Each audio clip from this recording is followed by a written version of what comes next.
Chapter 1122. Bang!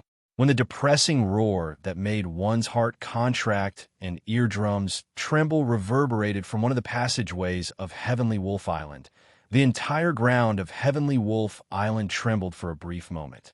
Within the passageway, in the vast open space above, a powerful impact, mixed with violent lightning, swept across the entire space like a storm spreading in all directions. Kacha! Kacha, kacha, kacha, without any suspense. The ground cracked open again and again. Bang, bang, bang, bang, bang.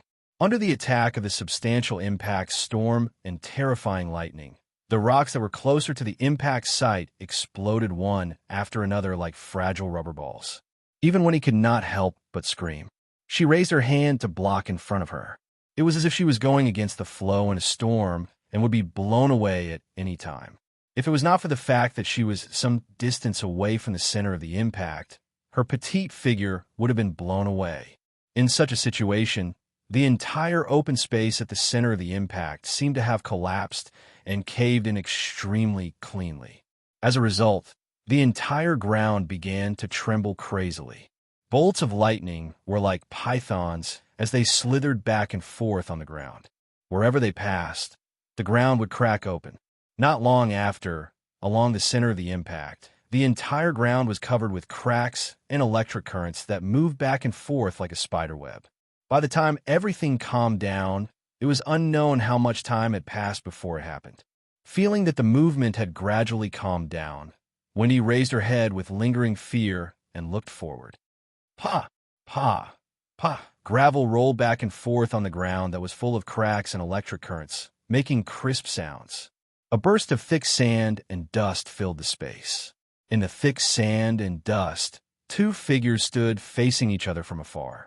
One of them was still standing tall and straight, his robe fluttering under the impact of the impact waves. He was not injured at all. The other was slightly bent over, his face covered with sweat, and he was constantly gasping for breath. One of his hands hung down weakly, and he seemed to be in a sorry state. The former was Noah.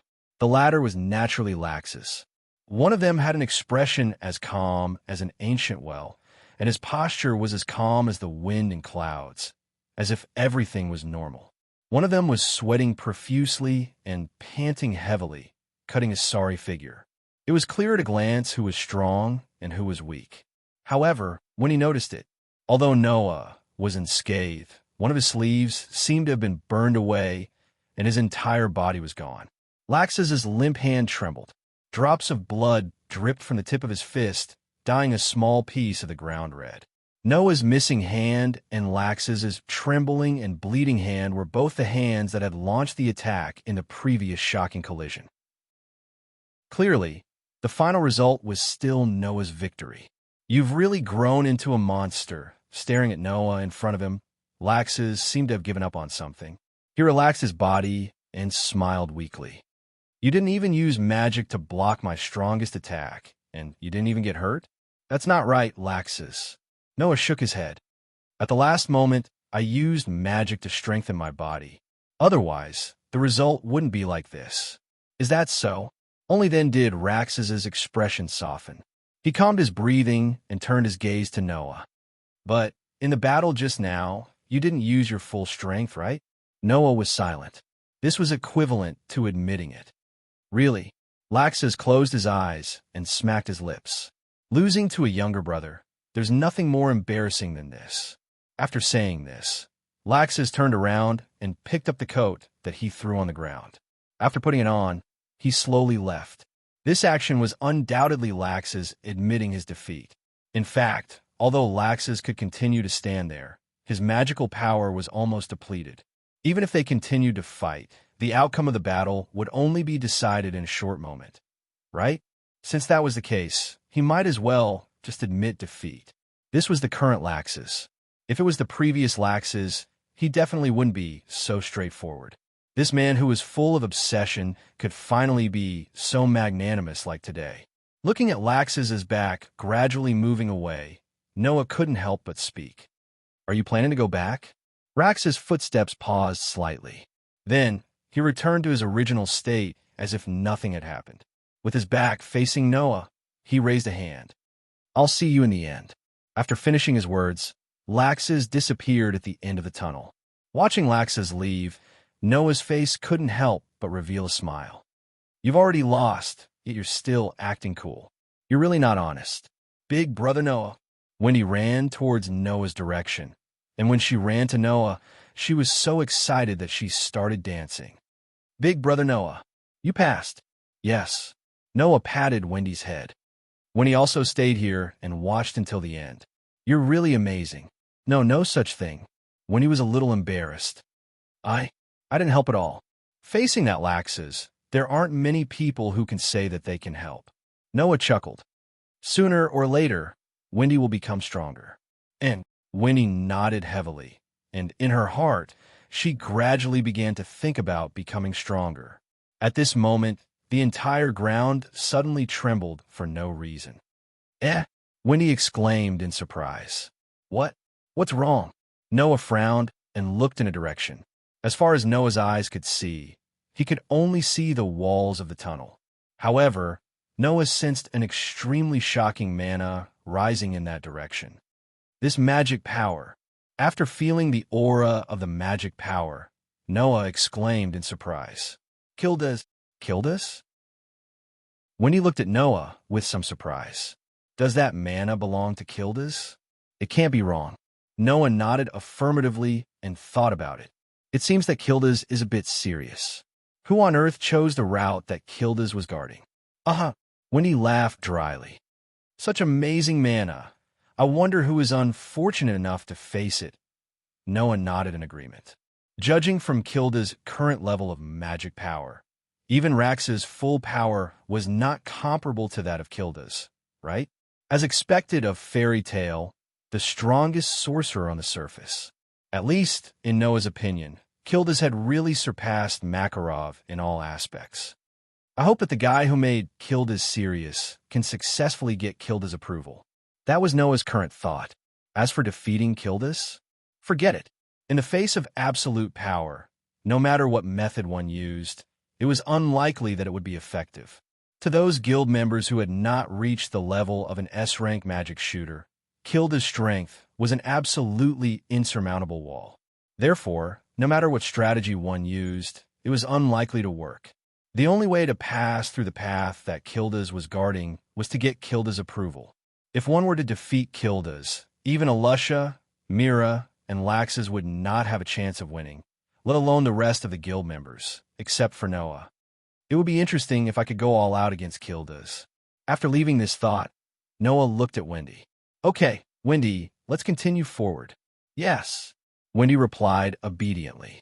After that, Noah and Wendy continued forward and left the scene that had become extremely messy.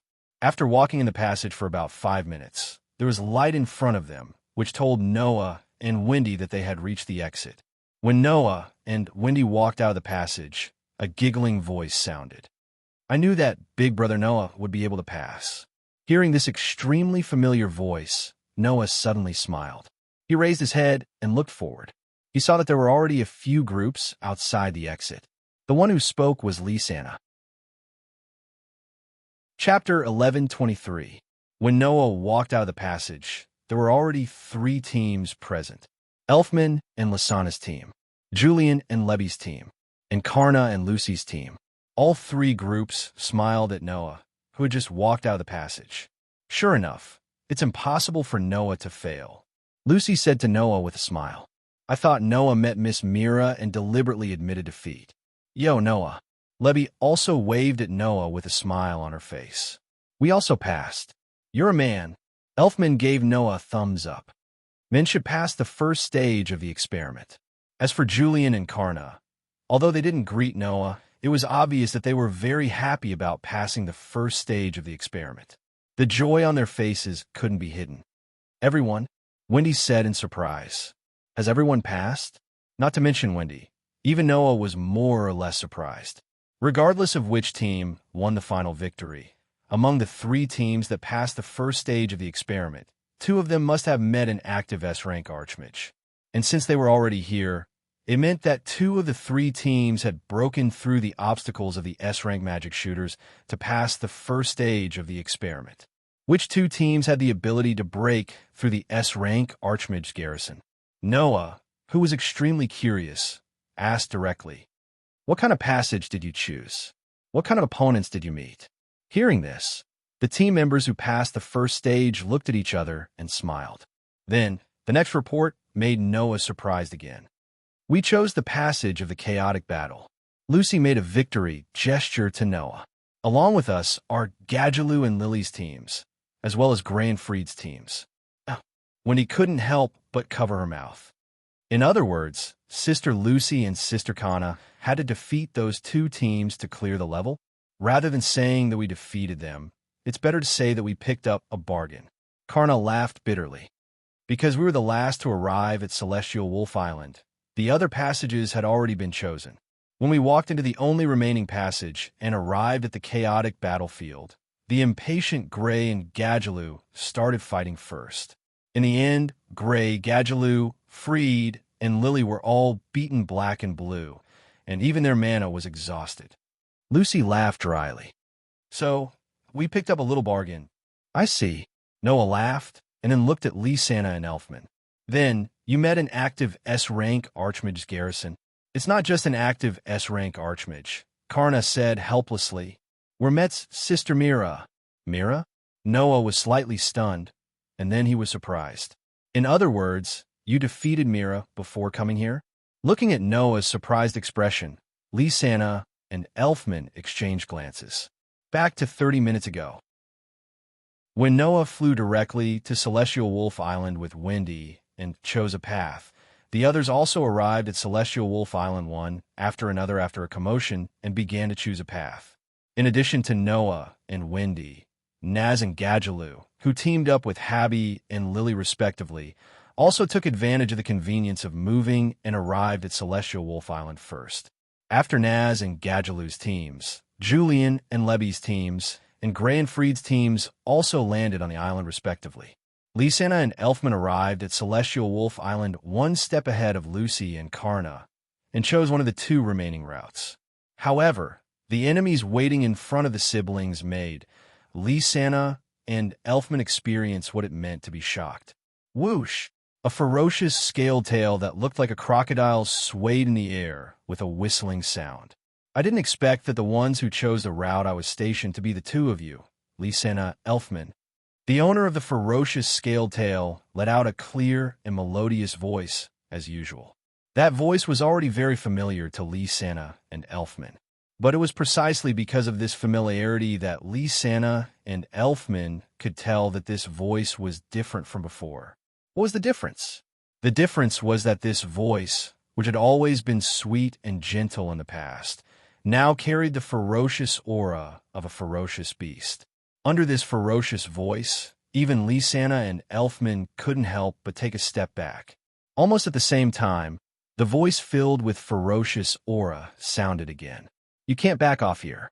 Otherwise, I won't let you, who can't even get past me, continue forward." Along with this sentence, the owner of the ferocious scaled tail took a step forward and exposed her entire body to the sunlight. What kind of figure was that? If one had to use a word to describe it, then there was only one word: nightmare. Her slim and graceful body was covered only by a tight-fitting swimsuit. Her waist-length hair, which used to hang down like silver silk, shot up into the sky in anger. Her pair of arms had turned into the fins of a demon's wrist. Myra's gentle and delicate face was not only filled with ferociousness at this moment, but her ears were also long and pulled back like a bat's. Coupled with the ferocious scaled tail that swayed up and down on her back, how could such an appearance not be described as a nightmare? And to the enemy, Myra's appearance was indeed a nightmare. That was because it was the power of the devil that Mira had absorbed through her self-awakening, received magic since she was young. It was called Satan's soul. It was only in this form that Mira was in existence like in the legends. Mira, Jean Strauss, was a demonkin that was on par with the Fairy Queen. "Even if you're my younger brother or sister, I won't show any mercy." As she slowly walked forward, Mira, who had received Satan's soul and transformed into a demonkin, looked at Lysana and Elfman with a pair of sharp eyes. Her voice was so low that it sounded like it came from the depths of hell. "So, use all your strength." At this moment, a pitch-black aura of death rose from Myra's body like a fog, causing the air to seem as though it had decayed and become lifeless. Lysana and Elfman felt suffocated at the same time.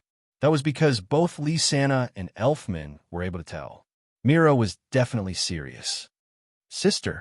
Elfman clenched his fists and stared at Mira, sweat dripping from his forehead. It was obvious that Elfman couldn't muster up the will to resist. Lysana, on the other hand, took a deep breath and suddenly took a step forward. Her action caused Myra's footsteps to falter slightly. She looked over and the corner of her mouth lifted. "Lysana, do you really think you can defeat me?" In her Satan soul form, Myra's smile was hair-raising. However, in the face of Myra's terrifying smile, Lysana smiled sweetly and spoke without hesitation.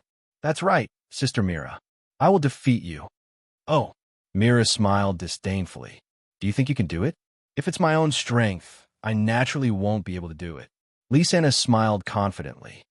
"But, Sister Mira, it's a pity that I have a fiancé who really dotes on me." Mila raised her eyebrows slightly at his words. "Ah, Sister Mira, don't you know?" Lysana blinked at Mira. "In order to not let me be in danger, Big Brother Noah helped me make a lot of insurance." Sister Mira doesn't seem to know about this. It seems that Big Brother Noah really does love me more. The smile on Myra's face became twitching. What happened next was logical. Mira, who had been guarding against Lysana's unknown methods and neglected Elfman, was hit by this man's anger and carelessly lost. Chapter 1124. After learning about how Lysana and Elfman defeated Mira, Noah was completely speechless. He didn't think that Lysana would be so good at taking advantage of loopholes.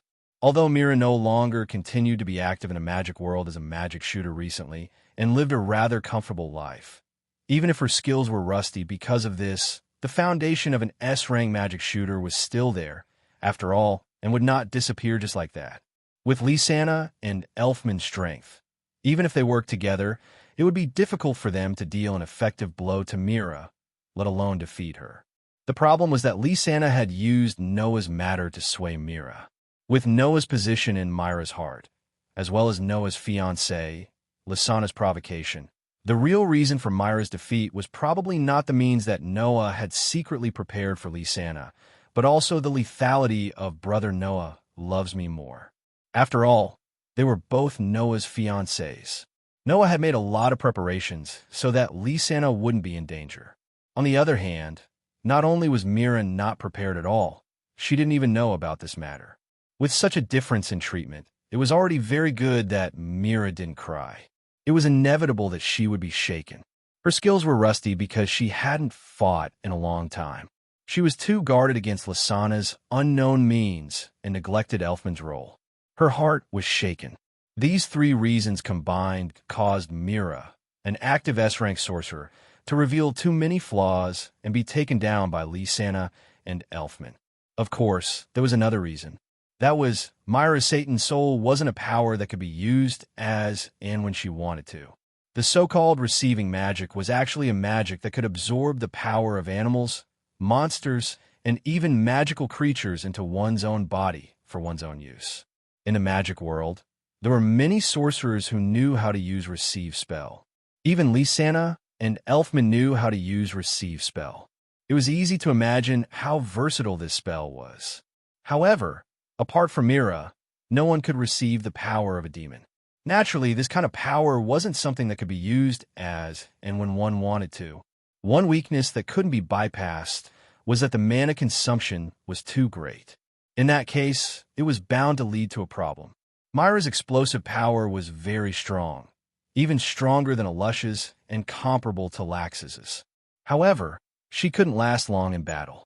Once he was dragged into a war of attrition, it would undoubtedly be the worst for Mira. In the end, after being intimidated by Lysana and then provoked, Mira, who had grown fearful and shaken, was firmly held back by Lysana. Then, Elfman seized the opportunity and took down Mira in one fell swoop. This was the reason why Mira lost. Not only Noah, but even the rest of the people could more or less see the reason behind it. For a moment, they were speechless. Wait. Only then did Noah react. He stared blankly at her. Since when did I hide from Mira and prepare for you to guard against danger? Like Mira, she was no longer active in the magic world as a sorcerer. Instead, she was a full-time assistant and waitress in the guild. Her life was very comfortable.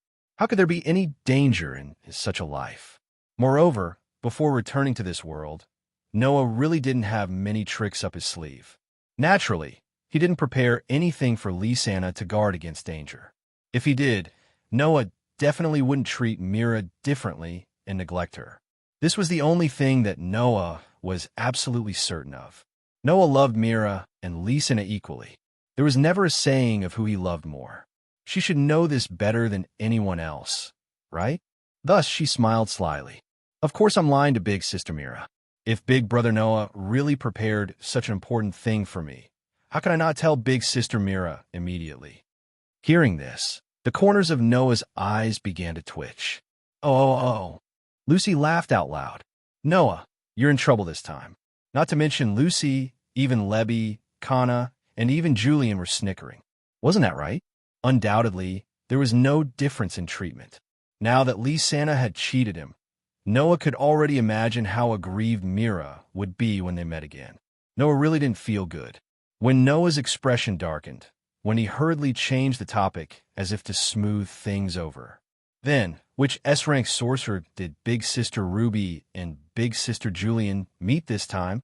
Hearing this, Lebby and Julian seemed to recall the terrifying opponent they had encountered in the first phase of the experiment. Their faces darkened and even turned green.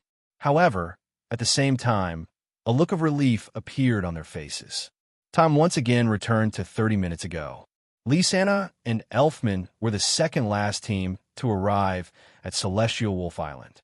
As for Lebby and Julian, they were the fourth group to arrive at Heavenly Wolf Island after Noah and Wendy, Naz and Habby, and Gadjaloo and Lily. However, Lebby and Julian, who had chosen the route before Lysana and Elfman, were much slower than Lysana and Elfman's team. The reason was naturally because they met the most merciless obstacle. Boom! Accompanied by the sound of an explosion, a shocking shock wave suddenly spread out in all directions in the vast tunnel. Under the shocking impact, Lebby and Julian were both sent flying. Like kites with their strings cut, they smashed into the walls on both sides of the tunnel. Then they slowly slid down, their faces contorted in pain. It's a lie, right? Julian, who was lying on the ground, muttered in disbelief. Julian, he didn't even have the strength to fight back. Once upon a time, Julian was also an S-rank sorcerer and Phantom Lord. Although every guild's S-rank sorcerer had a different level of strength due to the difficulty of promotion, the Phantom Lord was once the #1 guild in the Kingdom of Fiori alongside Fairy Tail. Even if the promotion difficulty of the S-rank sorcerer in the guild was lower than that of Fairy Tail, it wouldn't be much lower. At the very least, that was what Julian thought. That was why Julian, who had once been an S-rank high mage in another guild, thought that even if he wasn't a match for an active S-rank high mage, he would at least be able to put up a fight. Now, this idea was completely destroyed by the Queen of the Fairies. What's wrong? With an awe-inspiring voice, Eluso walked out of the shadows in front of him with heavy footsteps of her steel boots hitting the ground. Is it over just like that? Both Lebby and Julian raised their heads with difficulty and looked forward. At that moment, Elusha was wearing a set of armor. It was a set of green armor with fins, just like a mermaid's.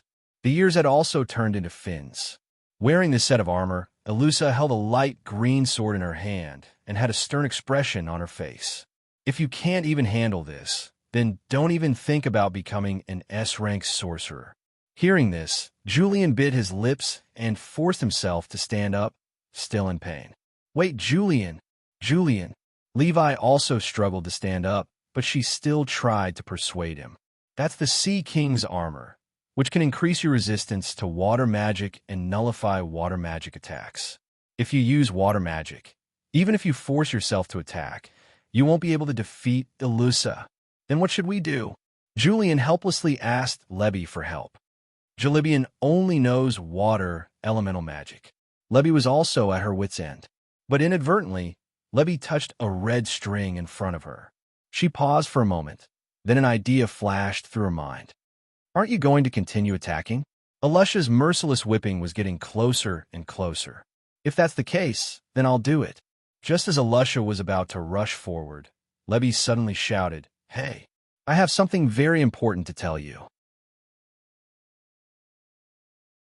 Chapter 11:25. I have something very important to tell you. When these words came out of Leia's mouth, Ilusa, who was about to charge forward, abruptly came to a halt. However, Alusha's delicate face did not show any signs of surprise. Instead, it was rather calm. I see. You know that your opponent can't face you head-on, so you're starting to use a strategy? While saying that, Ilusa didn't seem to be worried at all about what strategy Layla would use. Instead, she seemed to be looking forward to it and smiled confidently. All right, Leia, let me see what strategy you're going to use. Leia was rather helpless when she saw that Alusha had seen through her plan with just a few words. At this juncture, she suddenly claimed that she had something important to say. Other than using a strategy, what else could it be? Alusha was the type of person who was especially smart. Therefore, it was a piece of cake for Alusha to see through her plan. Under such circumstances, it was almost impossible to use a strategy that could shake Alusha. However, just because it was close to impossible didn't mean it was absolutely impossible. Leia, who was enduring the pain in her body, gripped the red string around her neck tightly as a smile appeared on her slightly childish face. Hey, Alusha, if someone suddenly proposes to you, what do you plan to do? The entire place fell silent. Propose. Alusha was stunned. Propose. Julian was also stunned. When they finally reacted, the two girls' pretty faces were filled with excitement. Propose. Propose? The sternness on Alusha's face disappeared in an instant. It was as if she had turned into the most ordinary girl. She took 2 steps back and looked at Leia as she stuttered. That means, you want me to get married? That's right. Leia made a victory sign in her heart and quickly said, if, and I'm saying if someone wants to marry you, what do you plan to do? Will you agree? Wait. Alusha quickly raised a hand to stop Leia from speaking. She forced herself to appear calm, but her slightly stiff expression had already betrayed Alusha's inner thoughts. Why would you suddenly ask such a question? That's the important thing I want to tell you. Lebby sighed, as if she was having a hard time thinking about what to say. Actually, Alusha, in our guild, there's always been someone who wants to marry all the girls. Levi's sudden and shocking words left Alusha completely dumbfounded. What did you say? Alusha said in shock. You're saying that someone in the guild wants to marry all the girls? Even Alusha, who had no immunity to the word marriage, was suspicious of such a ridiculous statement. However, in the face of Alusha's suspicion, Lebby acted as if she knew what was going on. It's true, I'm not lying to you, Leia said with a serious face as if she was trying to trick a child. Think about it carefully, Alusha. Isn't there such a winner in our guild? Alusha was taken aback by Lebby's words. Then, she finally understood what Lebby meant and spoke in a tone full of uncertainty. You mean Noah? After saying that, Alusha did not give Leia a chance to reply. Impossible. Noah isn't that kind of person. How do you know that Noah isn't that kind of person? Lebby bowed deeply to Noah in her heart and apologized. Then, she said with some indignation in her voice, if Noah isn't the kind of person, why would he be engaged to both Mira and Lisanna at the same time? That's because Mira and Lisanna are both in love with Noah. Noah also responded to their feelings. That's the result. Alusha said righteously. I'm sure that Noah is absolutely sincere to Mira and Lisanna. We grew up together, and I can see that. Leia, I won't allow you to slander your companions like that. Indeed, both Mira and Lisanna are in love with Noah. I don't suspect that Noah's feelings for Mira and Lisanna are fake, Leia said. But if Noah can like both Mira and Lisanna at the same time, it's not impossible for him to like the other girls in the guild, right? That's true. Elisha frowned. But ever since he got engaged to Mira and Lysana, Noah hasn't shown any signs of being a playboy. That's where you're wrong, Elisha. Leby's expression suddenly turned sad and distressed. It was as if she wouldn't give up until she said something shocking. Actually, not only did Noah propose to Mira and Lysana, he also secretly proposed to me. Wah! Elisha's expression froze. Not to mention Elisha. Even Julian's eyes widened as he stared at Leby in disbelief, causing Leby's face to turn red. Of course, this time, she was blushing for real. I know you don't believe me. She suppressed her shyness and pretended to be indignant as she spoke to Elusa. If you don't believe me, take a look at this. She then took out the red string that was hanging around her neck. Upon closer inspection, there was a small pouch that looked like an amulet tied to the red string. Leah opened the pouch and took something out. The next moment, both Elisha and Julian were stunned. This was because the thing that Ruby took out from the bag was a small diamond. Elisha, you must have seen the diamond ring that Noah used to propose to Mira and Lysana, right? Leah opened her palm and looked at Elisha. She then looked at Elisha. Look, isn't the diamond on Mira and Lysana's rings exactly the same as this one? Exactly the same? Of course, it was exactly the same.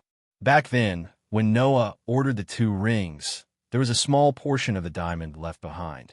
Leah had secretly taken it away and put it into a pouch that looked like an amulet. She then tied it with a red string and wore it like a necklace. Now, the diamond that Leby took out was the small part of the diamond that she had secretly hidden back then. This is what Noah used to propose to me. When she said this, Leby's pretty face was also completely red. This way, you should believe me, right? No, but this isn't right. Elisha was completely confused. Noah shouldn't be that kind of person. We grew up together, and no one knows him better than I do. I know that if it were Noah, even if he were to propose to a third person, he would do it openly, so that she would have the same happiness as Mira and Lysana. He would never cheat on her like this. That's right, that's it. He didn't say it out loud, because Noah's proposal isn't over yet. Layla added fuel to the fire, as if she was striking while the iron was hot. Let me tell you a secret, Elisha. Noah actually prepared a ring to propose to you. To me?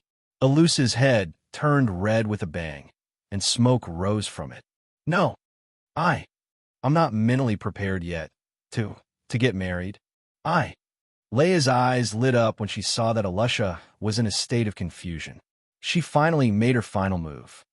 I'm not lying to you, Elisha. I saw it with my own eyes. The ring that Noah was going to propose to you with is the same diamond as mine. If you don't believe me, I can show you this. Without hesitation, Leah tossed the diamond in her hand towards Elisha. Seeing this, Elisha unexpectedly stepped forward and stretched out her hand towards the diamond that was thrown over. Now, in the next moment, Leby and Julian rushed toward Elusa at the same time. What happened next made sense again. Elisha, who had no immunity against marriage, didn't even have time to react before she was attacked by Leah and Julian. She suffered the same fate as Mira. Chapter 11:26. When he recalled the process of defeating Elisha, Julian smiled sheepishly, while Rebby's face turned slightly red. She couldn't help but secretly grip the amulet hidden in her clothes. Although it was a strategy that she had no other choice, it was a fact that Rebby secretly hid the diamond left over from Noah's custom-made ring. Initially, Rebby only treated the diamond as an amulet, which was why she always wore it on her body. Now that Elisha knew about this matter, even if Elisha knew that Rebby's lie was only a temporary measure, the fact that Rebby secretly hid the diamond left over from Noah's custom-made ring was inevitably exposed. Unfortunately, only Rebby and the jewelry store owner knew that the diamond was left over from Noah's custom-made ring. Even Noah himself didn't know about this. What should I do if Elisha really misunderstands? With that thought, Rebby secretly clenched her fists. No, I must find Elisha and have a good chat afterwards. Find Elisha and have a chat? Noah cast a puzzled gaze at Rebby. What do you want to talk about? And nothing. Rebby, who was stared at by Noah, blushed again. Her heartbeat quickened slightly, and she hurriedly stopped her delusions and changed the topic. Why, yes, we're the only 4 groups that passed the first stage of the experiment, right? Gray and Gadgelou's teams have been defeated by us. Lucy spoke in high spirits, as if she had really defeated Gray and Gadgelou herself. Only Naz's team is left. Naz. Lisanna tapped her cheek with a finger and tilted her head. Brother Noah, and when he met Lax's, Brother Elfie, and I met Sister Mira, Rebby and Julian met Alusha, and Lucy and Kana met the 3 groups. Then, the S-rank sorcerer guarding the remaining passage, she didn't finish her sentence. Because everyone thought of it. Naz met Kilda's, right? Kana's expression was slightly complicated, but more than that, it was pity for Naz. What bad luck.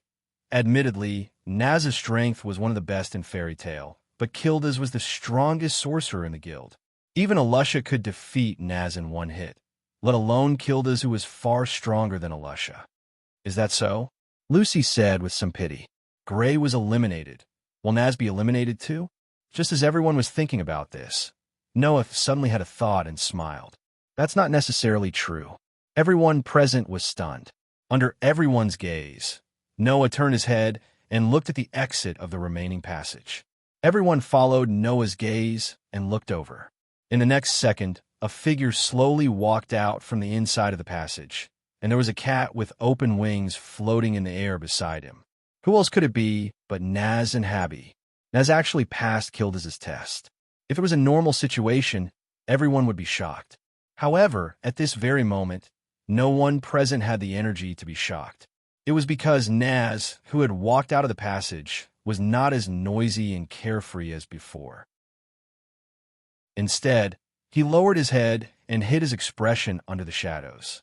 He looked extremely depressed, which was very abnormal. It was this extremely abnormal scene that caused everyone to be unable to care about being shocked. Habby. Lucy looked at Habby in bewilderment. What happened? Habby didn't speak. He just spread his hands helplessly with a helpless look, which made everyone look at each other. Only Noah more or less guessed the reason why Naz had such an abnormal performance. After defeating Raxus, whether it was Noah or Wendy, they both felt that Raxus had burst out with an extremely shocking amount of magic power. Even Noah and Wendy, who were so far away, felt it, not to mention Naz, who was close to Kilda's in the passage. Most likely, the competitive Naz must have felt the despairing difference in strength from Kilda's, which was why he fell into a depressed state. After all, if Naz really defeated Kilda's, with Naz's character, he would definitely make a fuss. With such a depressed look now, no one would think that Naz really relied on his strength to defeat Kilda's to pass the first stage of the experiment. So, it must be that Kilda's recognized Naz and took the initiative to let him pass, right? And obviously, Naz didn't seem to be able to accept such a result. At that moment, everyone looked at Naz, who lowered his head and fell into depression, and they didn't know what to say for a while. However, Naz's footsteps didn't stop, but he walked straight in the direction of Noah. Noah looked straight at Naz, didn't speak, didn't make any expression, and remained silent. Under such circumstances, Naz came in front of Noah and immediately raised his head to meet Noah's gaze. His eyes were filled with an unprecedented strong will. Hey Noah, Naz slowly spat out such a sentence. I will definitely become stronger. I know. Noah looked into Naz's eyes and nodded. I also believe that you can definitely do it. Is that so? The smile on Naz's face returned little by little. At that time, will you fight with me? Hearing this, Noah smiled indifferently. I can accompany you at any time. The strong will in Naz's eyes was immediately replaced by satisfaction. Good. Naz pointed to everyone present and made a declaration. Who can become an S-rank magic shooter? Let's fight it out. That declaration was as competitive as ever. However, everyone could clearly feel that in that competitive speech, there was a strong will that had never been there before. As a result, everyone was also ignited by Naz's words. I won't lose. Kana's face was also full of determination. Definitely become an S-rank magic shooter. And Lucy nodded in agreement. I will definitely make Kana become an S-rank magic shooter. Zhu Bian won't lose either. Zhu Bian, who didn't have any desire to fight before, was also excited. Zhu Bian will definitely work hard. Come on, Julian. Levi, clench your small fists. We will definitely win in the end. Man, Elfman shouted. The one who wins in the end is a real man. Although I'm very supportive of Brother Noah, I won't admit defeat so easily. Lysana smiled sweetly. At least, except for Big Brother Noah, I will definitely not lose to anyone. I will work hard too. Winnie quickly expressed her opinion. I will definitely work hard to help Big Brother Noah. Noah didn't say anything. He just patted Winnie's head and looked at Nas. Although the smile on his face wasn't very confident, it revealed a strong courage. Hee hee. Nas grinned and laughed.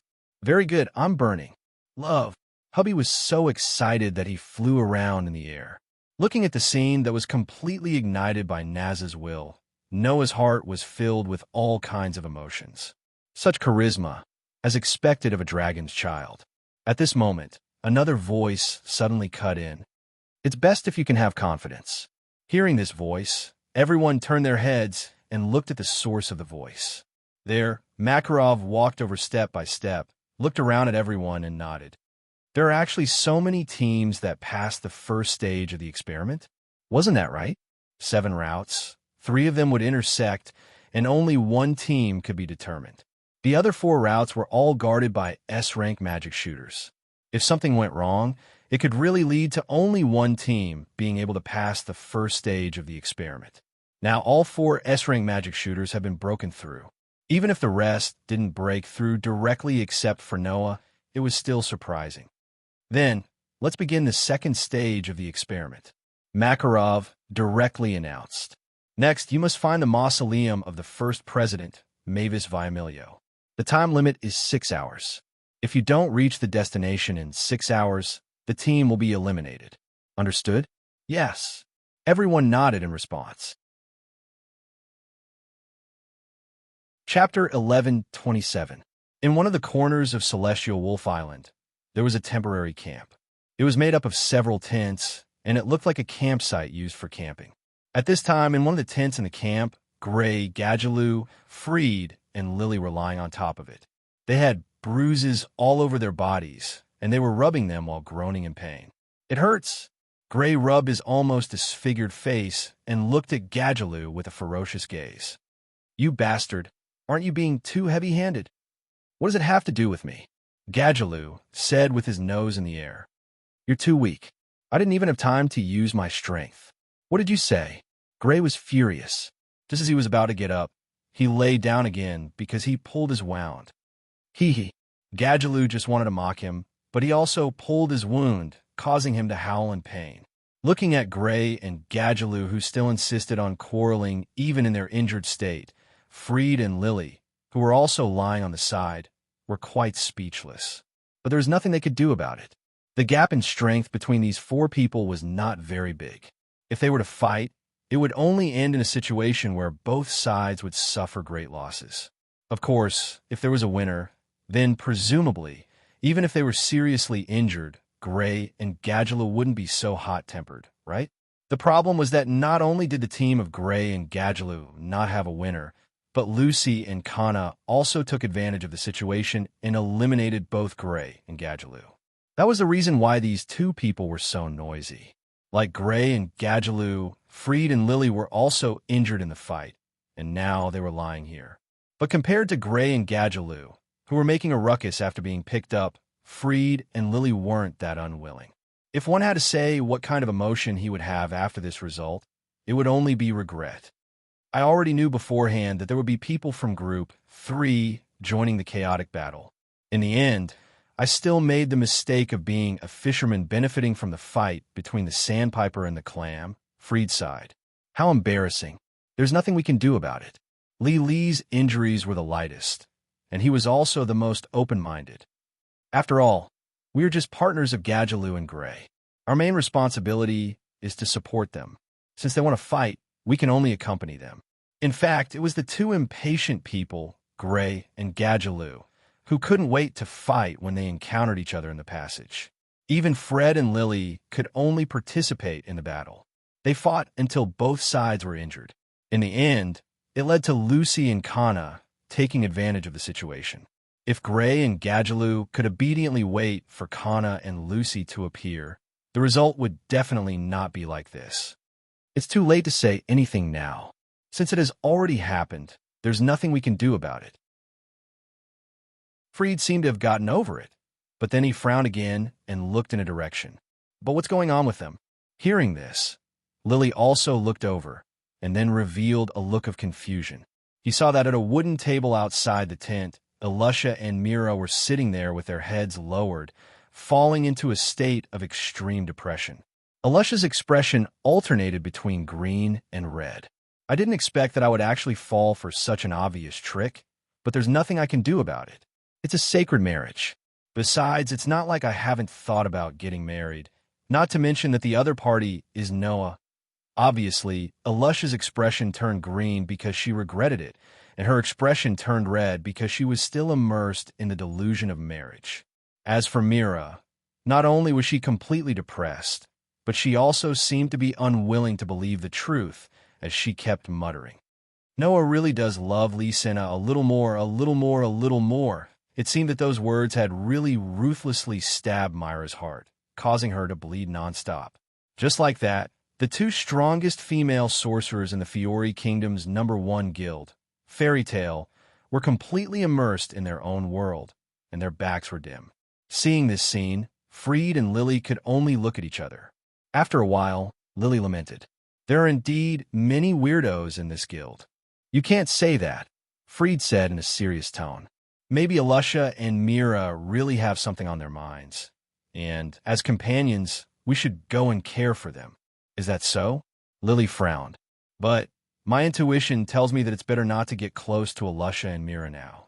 Just as he finished speaking, a voice of agreement sounded. "I feel the same." The one who said this was Bikesro, who had just picked some wild vegetables from the forest. "Elusha and Mira are very dangerous right now, and I don't want my babies to be hurt." The marionettes floating around Bikesro began to jump up and down.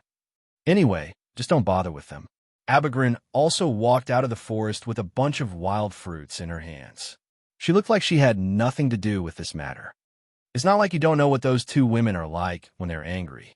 "Oh, you're back." Fred propped himself up and looked around. Then he asked in confusion, "Where's Laxus?" Bikesro, Abiglin, and Bikesro glanced at each other, and their expressions turned solemn. Actually, Abra hesitated for a moment and said, "Just now, we found a very strange place in the forest." "A strange place?" Freed was startled, and his expression became even more puzzled. "What kind of strange place?" "We don't know how to describe it." Bikesro scratched his head and could only say so. "So, Lax's and Kilda's went there to take a look." "Is that so?" Freed nodded his head in understanding. He raised his eyes and looked at the forest before him. "I hope nothing strange happens again." At the same time, Lax's and Kilda's were standing in an open space deep in the forest, and their expressions were heavy. Upon closer inspection, the scene in front of Lax's and Kilda's was more or less creepy. The ground was burnt yellow. The trees were withered. The fallen leaves seemed to have been burned to ashes by fire, and as soon as the wind blew, they immediately scattered. The air was filled with an extremely uncomfortable aura, and it made the space look slightly dim. It was quite strange. Such a creepy and extremely uncomfortable place made Lax's and Kilda's expressions become extremely heavy. Kilda's even made an assertion. "This is not a natural scene, but a man-made one." Lax's nodded and said in a deep voice, "Although I don't feel the aura of mana, the mana on Heavenly Wolf Island is in disorder. It is clearly caused by some mysterious power. In fact, in this world where mana prevailed, there were many strange places like this. Usually, they were caused by mana and would not be treated so seriously by people like Lax's and Kilda's. However, it was precisely because Lax's and Kilda's were not ordinary people that they could feel the abnormality here. Normal mana would not be able to cause this abnormality. What the hell is going on?" In another corner of the forest on Heavenly Wolf Island, Noah, who was heading towards Mavis Mausoleum, suddenly stopped and turned his head, looking into the distance. "Big brother Noah?" Wendy asked in confusion. "What's wrong?" Noah did not reply. He only looked in that direction, and there was a slight fluctuation in his eyes. The uneasiness that he felt not long ago rose in Noah's heart again. Noah did not know. In the direction that he was looking, a young man with short black hair, gray eyes, and black clothes with a long white cloth tied around his body walked slowly in the forest. His eyes were extremely dim, and there was no sign of life. After an unknown period of time, the young man who was walking slowly murmured, "When will I be able to die as I wish?" Chapter 1128. Just as Celestial Wolf Island began to undergo some changes due to a small anomaly, a magic airship was slowly traveling in the sky, far away from Celestial Wolf Island. If Noah were here, he would definitely recognize this magic airship, because not long ago, this magic airship had openly barged in front of Noah and even almost barged into Magnolia. Inside such a magic airship, there was a vast hall. In the hall, 7 people were lined up in a row, facing forward. There was a throne there. A person sat on the throne. He was an old man wearing pitch-black armor with an eye patch over his right eye. His face and eyes were extremely fierce. Surprisingly, it was the guild leader of the strongest dark guild in the Baram Alliance, Grimoire Heart Hades. As for the 7 people standing in a row in front of Hades, they were the 7 members of the Grimoire Heart, a group that no one in the underworld didn't know about. He had a head of disheveled golden hair, and his eyes were red, but they seemed to be made up of circles Zankalo. He looked like a goat and held a book in his hand, Caprico. He wore a pair of black-rimmed glasses and combed his hair back. It was easy to see that he was a young man who paid attention to his appearance, Lysiros. He was a fat man with a fat body, a double chin, and thick eyebrows cane. He had a short appearance and wore a wing-shaped earpiece next to his ear melty. He was dressed like a minority, and his skin was slightly dark Azuma. There was also a coquettish girl with waist-length black hair that was slightly purplish. A white hair clip was tied in between her hair, and she wore tight clothes that completely displayed her near-perfect figurudia. They were known as the 7 Families of Purgatory, and were personally trained by Hades. Each of them was a 7 magic shooter. At this time, they all appeared in the hall of this magic airship. Leader Hades, the first to speak, was Eurudia. Eurulia raised the crystal ball in her hand above her head and said this sentence in a somewhat overjoyed manner. "We found Jerf." "Oh." Hades immediately reacted. He straightened his body and stared at Eurudia. "You really found it?" "Yes." Eurulia smiled sweetly. "Just now, we did indeed capture Jerf's aura. That pure darkness is a power that no one other than Jerf can possess." "Really?" Hades' hand, which was resting on the throne, tightened little by little. A fierce light flashed through his eyes. "Finally found it, Jerf." It wasn't just Hades. Many of the Grimoire Heart's sorcerers present, including Eurudia, appeared to be rather happy. "We finally found him." Zankro laughed maniacally. "The world of great magic that we've been looking forward to can finally be realized. Do you think it's that easy?" Caprico closed the book in his hand and said without changing his expression, "Even if we find Jerf, we have to make him acknowledge our ideals and change this world." "Change the world?" Lysiros pushed his glasses up slightly. He put one hand in front of him and the other hand in front of him as if he was performing a musical. "What beautiful words!" I. Kane was trembling all over. His fat body even began to sweat. Also, I think so too." Melty interrupted Kane's speech and said expressionlessly, "That's what Kane wants to say. It doesn't matter to me." Azuma's resolute face was expressionless, but his eyes were bright. "As long as there's someone powerful who can satisfy me, that's enough. It's precisely because this world is full of useless weaklings that we need Jerf. We need the world of great magic," Eurudia said with pursed lips. "Only a world with sorcerers who can use magic, and no ordinary people who don't have power can give birth to someone powerful who can satisfy you. Right?" Most importantly, in the world of great magic, there's the demonic abyss that we're searching for. Hades narrowed his eyes. That's our goal. Hearing this, everyone nodded one after another. But President Hades, Urudia, suddenly changed the topic. As far as we know, Jerf's current location seems to be a little special. It would be strange if the location of the most vicious black sorcerer in history wasn't special. Hades wasn't surprised at all. Where's Jerf now? It's also a special place for the president, Urulia said calmly. Jerf's current location is the holy land of fairy tale, Celestial Wolf Island. Celestial Wolf Island.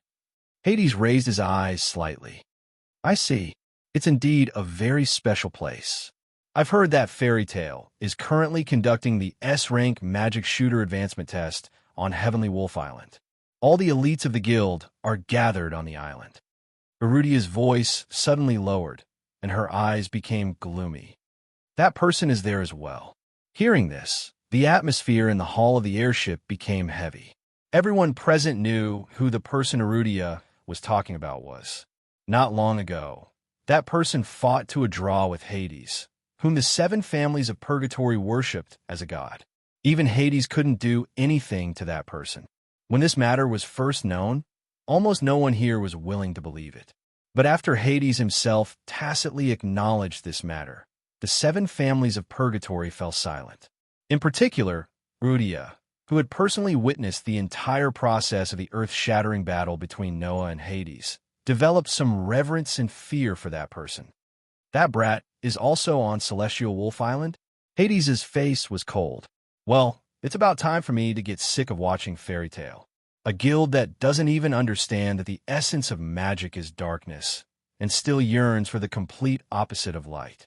Let's just let it become history together with that little brat. The moment he finished speaking, an extremely astonishing and sinister magic power continuously rose from Hades' body. Feeling that frightening magic power, the arch-shooters of the 7 families of purgatory all held their breaths. Then, they all reacted differently. A arch-shooter that even guild leader Hades can't do anything to. Zankalo clenched his fist, and traces of pitch-black flames flitted across it. I don't believe that kind of thing. No, Adol? Azuma's eyes burned with a raging fighting spirit. I really hoped to fight him.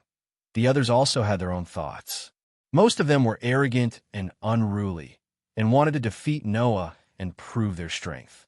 Only Murdy lowered her head and remained silent. Cheer up, Murdy. Urudia glanced at Murdy and sighed.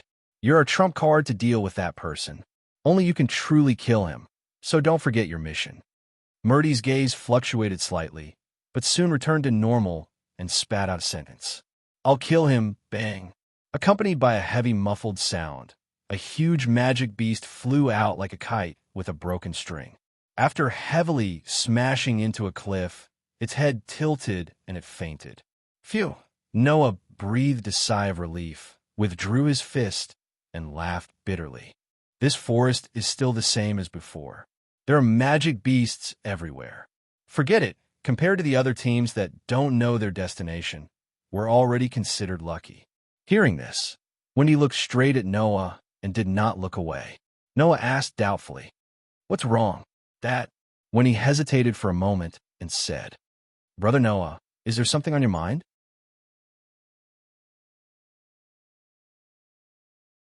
Chapter 1129. Wendy's words caused Noah to be slightly stunned at first. Then he smiled slightly. Is it that obvious? Wendy nodded, her eyes never leaving Noah. Wendy was obviously very concerned about Noah's abnormality. In fact, from the beginning to the end, Noah did not do anything different from before or acted differently from before. Generally speaking, it was impossible to tell if Noah had something on his mind just by looking at him. However, Wendy was able to tell. The same thing had happened to Mira and Lysana. No matter how normal Noah acted, as long as Noah had something on his mind, his 2 delicate fiancées would be able to detect it immediately. According to Lysana, this was the privilege of being his wife. There was no woman who would not be able to detect the abnormality of the man who shared a bed with her all day. Otherwise, Why would most men who cheated on their wives be exposed in the end? This was the reason. This was what Lysana said. Mira smiled, but did not say anything. She had never explained why she could tell that Noah had something on his mind so easily. However, Noah knew that this was probably a little telepathic connection between a man and a woman who were in love with each other. In layman's terms, this was probably the so-called sixth sense of a woman. When he was able to detect Noah's abnormality, probably because of her intuition as well. At least, that was what Noah thought. Brother Noah, is there something bothering you? Wendy carefully expressed her thoughts. Can I help Brother Noah? In other words, she wanted Noah to have a chat with Wendy. There's nothing to hide. Noah pondered for a moment before he sighed. Actually, I've been feeling a little uneasy since the beginning. Restless. Wendy blinked her eyes. Her expression was more or less a little confused. What do you mean by that? It would be great if I knew. Noah patted Wendy's head and looked up at the sky. It's just that I feel that something big is about to happen here. Something big. Wendy's expression was still confused, but she still spoke gently. Maybe Brother Noah is just overthinking it? I'd rather be the one overthinking it. Noah shook his head. But I have a feeling that something big is going to happen here this time. This time, Wendy did not know what to say. Seeing Wendy's clumsy look of wanting to comfort Noah and make him feel better but not knowing what to say, Noah couldn't help but smile and pat Wendy's little head. All right, maybe I'm overthinking it. Don't look so pitiful. People who don't know better might think that I don't want you. Brother Noah would never do that. Wendy said. However, despite saying that, Wendy couldn't help but hold Noah's hand tightly. Tears began to accumulate in her adorable eyes, as though she was a calf that was about to be sold in the market. It was really pitiful to see her like that. Such a cute appearance made Noah unable to help but pinch Wendy's cheek slightly. His doting feelings were clearly displayed. I'm just joking. Why are you so nervous? I'm not nervous, Wendy weakly retorted. Seeing this, Noah shook his head with a smile.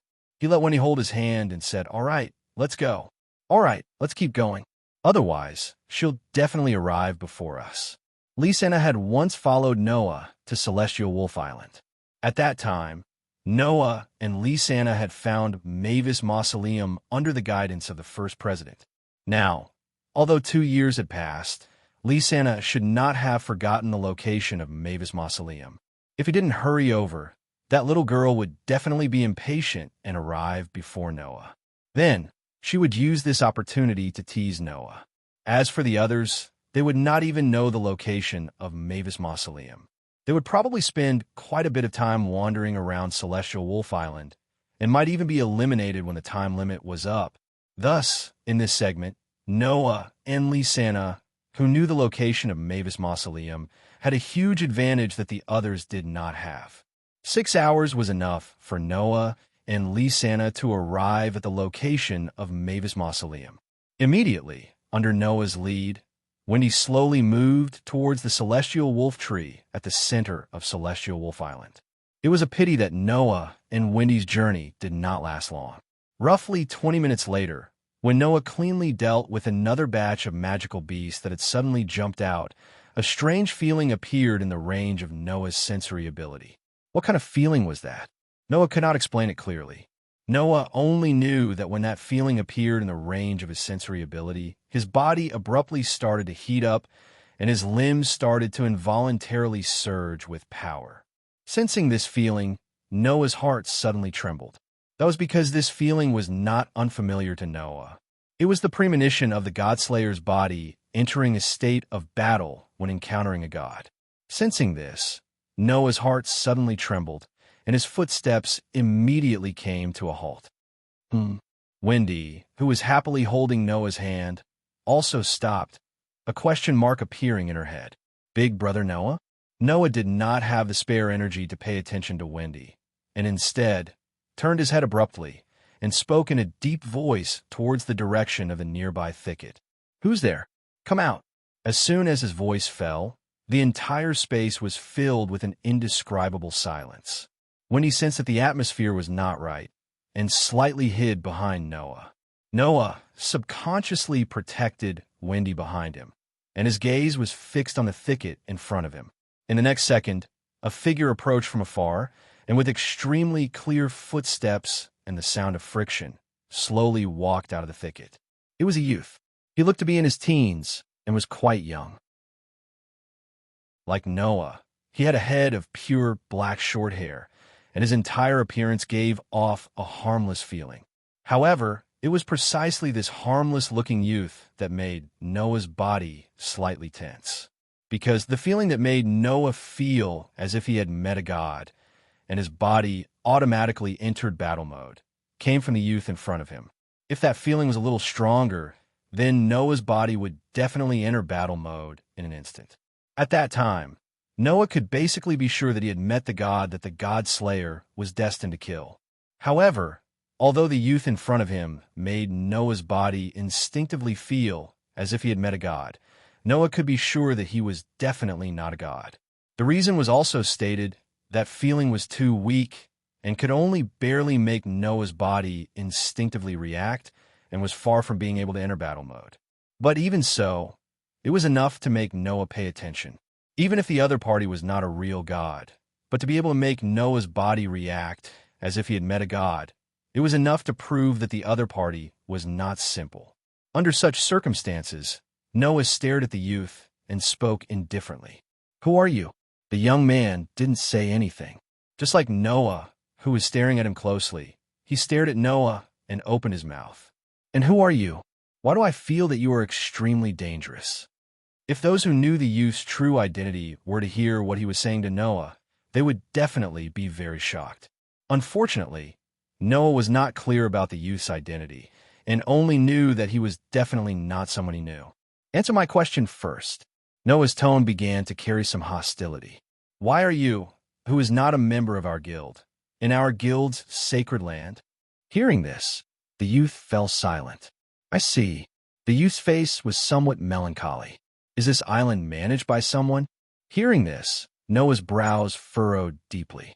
Could it be that this person did not come specifically for Celestial Wolf Island and had accidentally entered? Just as Noah had such a thought, the youth's face suddenly changed, and he fiercely covered his head. A terrifying aura suddenly rose from his body. Chapter 1130. The young man who suddenly appeared in front of Noah, and Wendy bent down without any warning. His whole face became quite distorted, and he was sweating profusely. He seemed to be in extreme pain. No. The young man held his head like this, as if he was suppressing something. He groaned in pain and grief. "Wait, I'll leave now. Don't come out at this time. Please don't come out at this time." However, as the young man's pained and sorrowful voice echoed in the surroundings, something that seemed to be hidden in the young man's body seemed to ignore his will and crazily poured out, causing a terrifying aura to surge from the young man's body.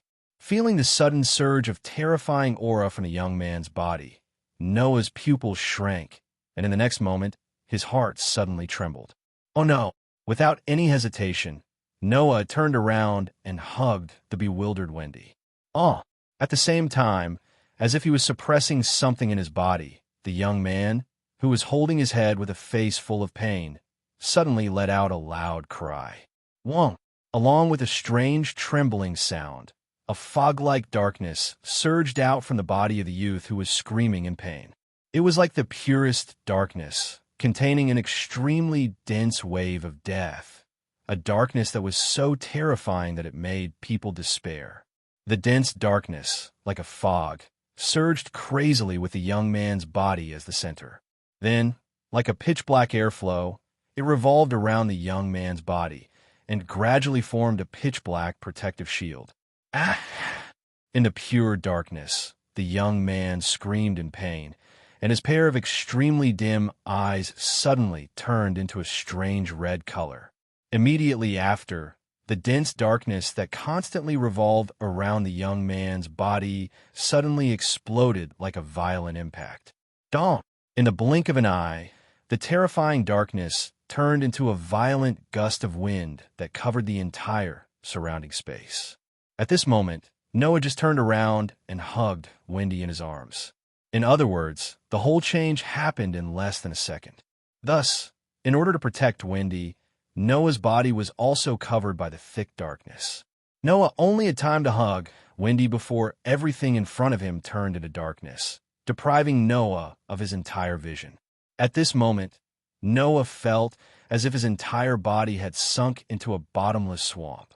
Not only did his body become heavier bit by bit, but he also felt that the surrounding space had become extremely viscous, which was very uncomfortable.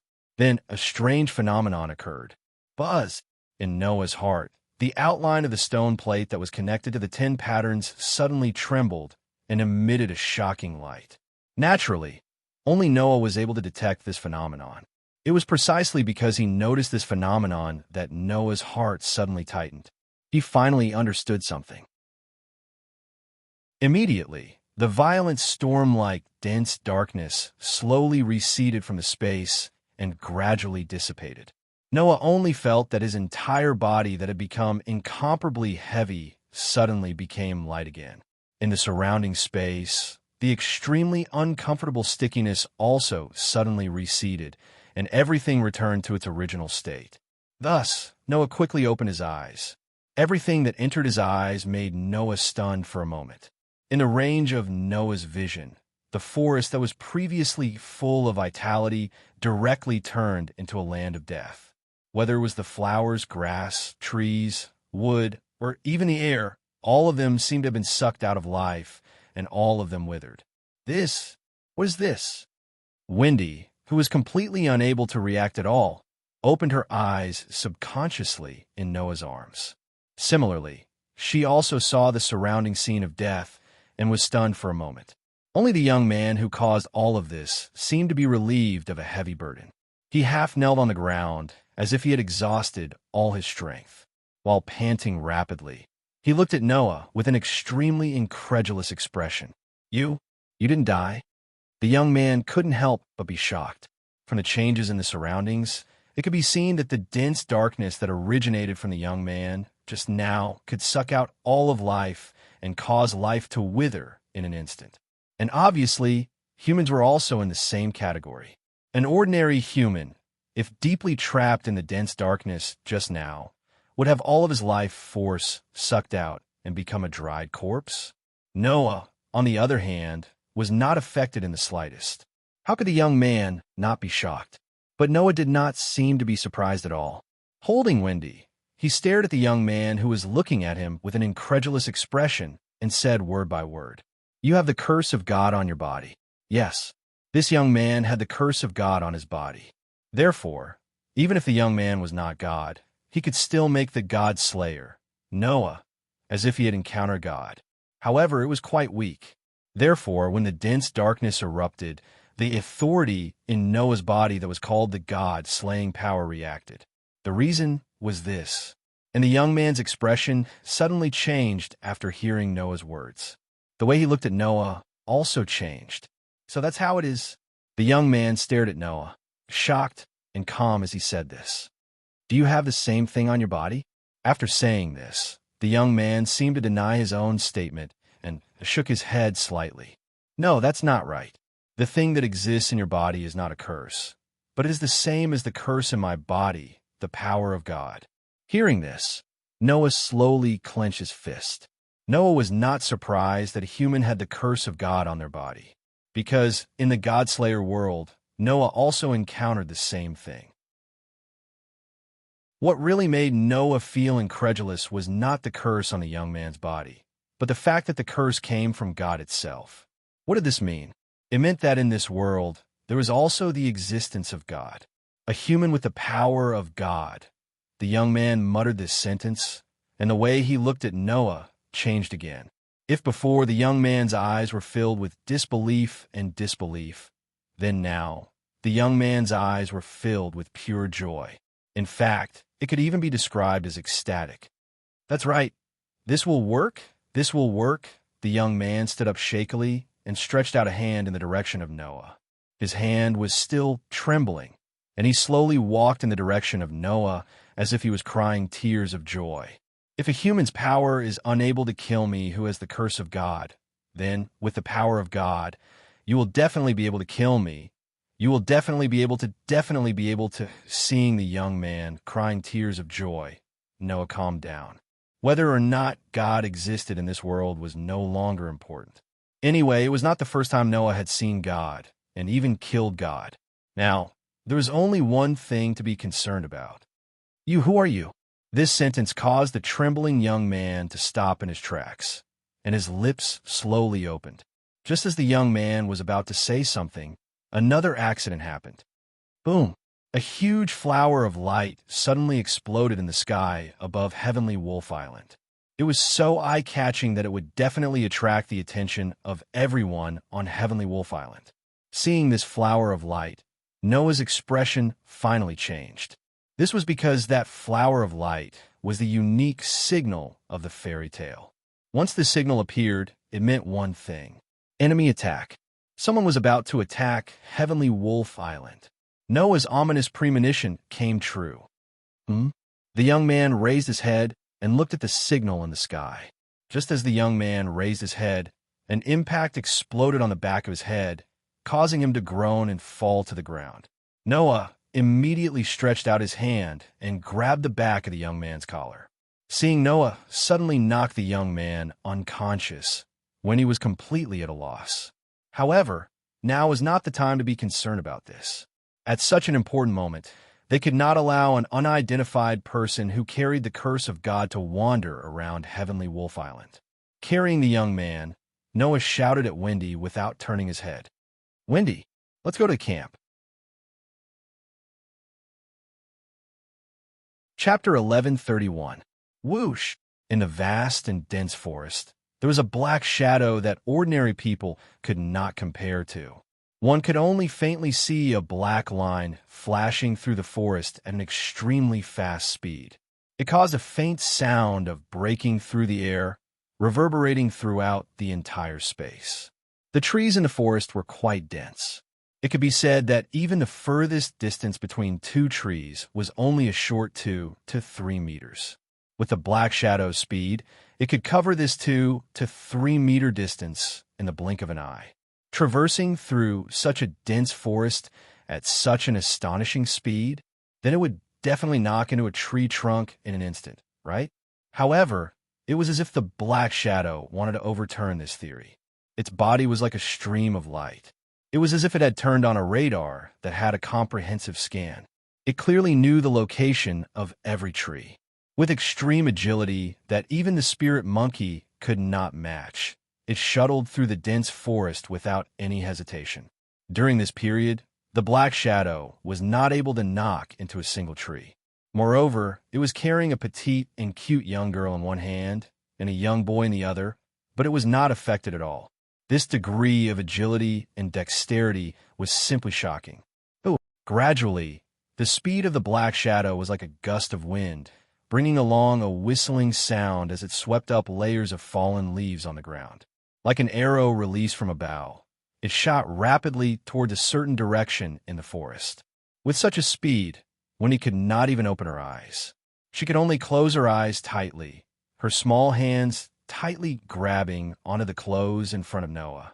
Her entire delicate body was curled up in Noah's embrace, leaning all her weight on Noah's body, allowing Noah to carry her. With this speed, it would not take long for Noah to reach the camp of Fairy Tale on Heavenly Wolf Island, right? As long as there were no obstructions. Traversing through the dense forest, Noah's expression suddenly froze, and he abruptly halted his footsteps. The overly violent speed caused Noah's feet to rub against the ground as he suddenly came to a halt. He rubbed against the ground for a long distance, setting off a large amount of dust along the way. It was only after a while that he finally stopped. Almost at the same time, a series of tremors suddenly reverberated around Noah. It was the sound caused by the sudden appearance of fruit-like clusters of magic power in the air. Dazzling fruit-like clusters of mana appeared around Noah without any warning, completely surrounding him. Immediately after, those demonic energy light clusters suddenly blossomed with dazzling light. Bang! Accompanied by a neat roar, the magic power light clusters surrounding Noah suddenly exploded, setting off astonishing flames, setting off violent bursts of flames that spread in all directions like a wave of fire. Naturally, Noah, who was surrounded, was completely covered by it. The surrounding dense forest was also enveloped by the shocking explosion. In the blink of an eye, the corner of the dense forest turned into a sea of flames, causing the trees to burn. Even the ground was directly charred black in the shocking explosion. In such an explosion, except for Naz, the Dragon Slayer Archmage who could even devour flames, basically no one could be unscathed, right? However, if one took a closer look, one would discover that. At the center of the shocking explosion, a huge shield, which was like a city wall, was inlaid with flower petals like decorations in the middle, towering like an iron tower. In the next second, the huge shield slowly turned into a burst of light particles and disappeared into the sea of flames. Behind the shield, Noah carried Wendy, who had fainted due to the sudden impact, and lifted a young man in his hand. Then, he glared at the only tree that remained intact in the sea of flames ahead with a frighteningly cold gaze. Wong! In the next moment, a golden ripple fluctuated around Noah's body. Inside, an extremely luxurious spear suspended in the air, turning into a stream of light that blasted forward. Bang! The only intact tree in the sea of flames was shattered cleanly under the attack of the sharp spear. However, before that, a figure suddenly flashed out of the tree and retreated. After tapping the ground a few times with the tip of his foot, he stopped in a kneeling position. "Have I been discovered?" With such a sentence, the man who appeared from the tree raised his head, allowing a resolute face to enter Noah's vision. "Sure enough, you're worthy of being the Archmage valued by President Hades. I've tried my best to align my mana with the mana of the Celestial Wolf Island, but in the end, I was still discovered the moment I launched the attack." What keen sense! The words of the man who suddenly launched an attack on Noah did not conceal his admiration for Noah at all. However, that didn't matter to Noah at all. What really made Noah react was a name that appeared in the other party's words. Hades. Noah suddenly looked forward. The one who attacked the Celestial Wolf Island is the Grimoire Heart. To be precise, it should be the vanguard of the Grimoire Heart. President Hades and the other officers have yet to arrive. The other party stood up and looked at Noah as he said so. Then, I am one of the officers of the Grimoire Heart, Azuma of the 7 families of Purgatory. What's the purpose? Noah ignored Azuma's words and asked indifferently. What's the purpose of attacking the Celestial Wolf Island? President Hades did indeed give 2 orders.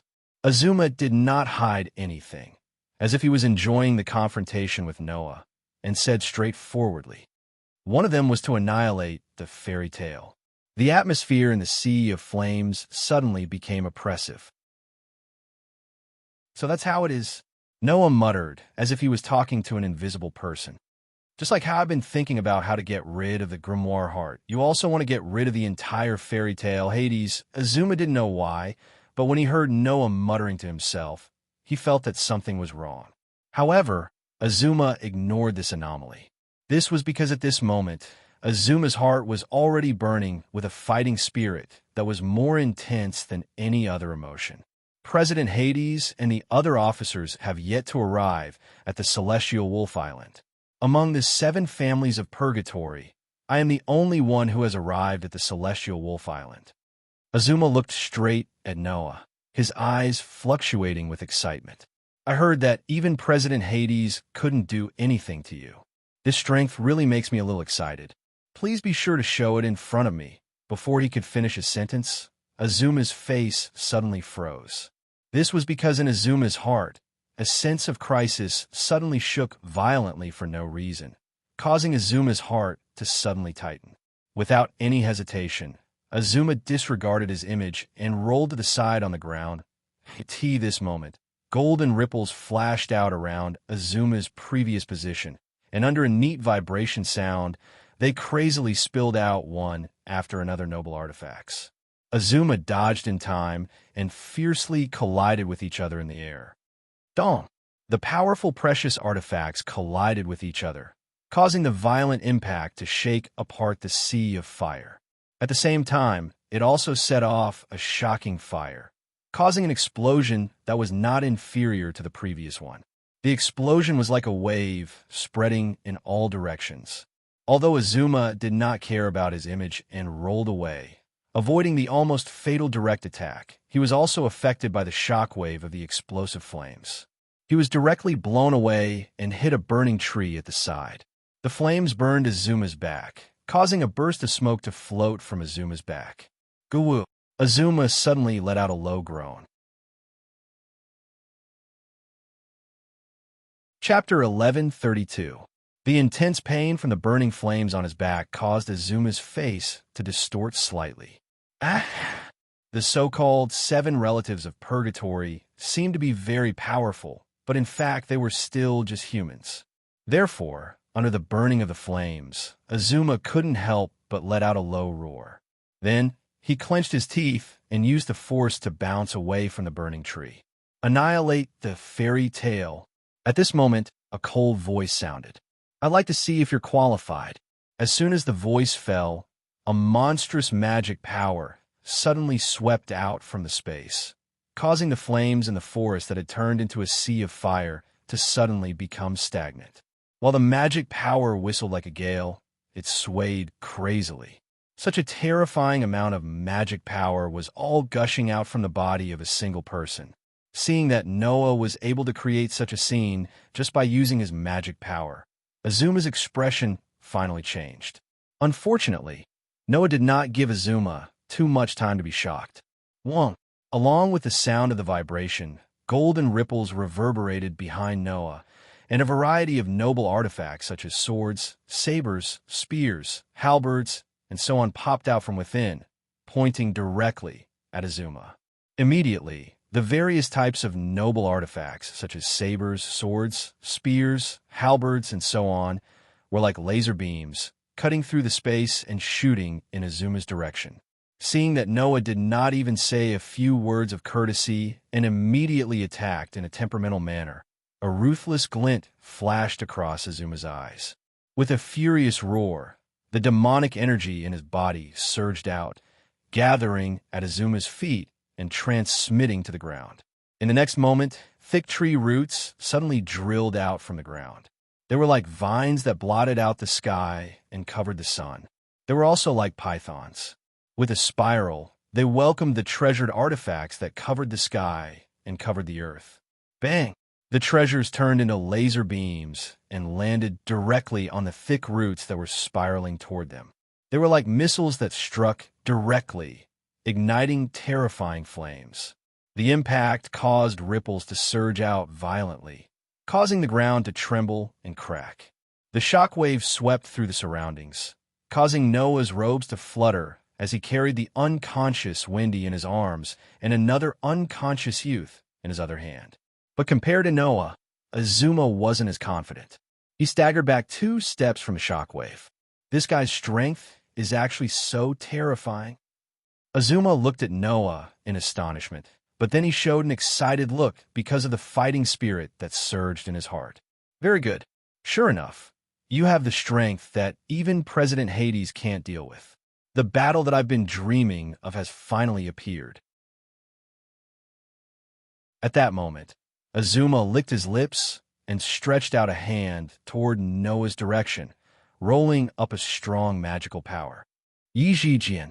A whirlwind suddenly formed around Azuma, rolling up pieces of leaves. Those leaves were like sharp swords, spiraling along with the whirlwind. Then, like arrows, they shot toward Noah's direction.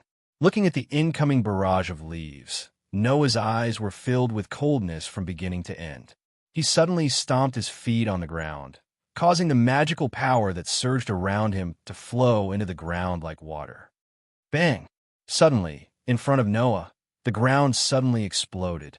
A huge magical light beam that was dozens of feet in size burst out like a volcanic eruption, directly impacting the leaves that had turned into sharp arrows.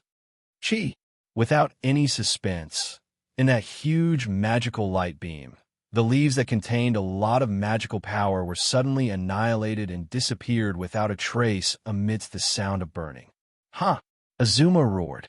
He clenched his hand, which was surging with magic power, and slammed it into the ground, causing the ground to burst open and thick tree roots drilled out of it. This time, the thick tree roots twisted together in midair, turning into a huge fist that was entirely made of wood.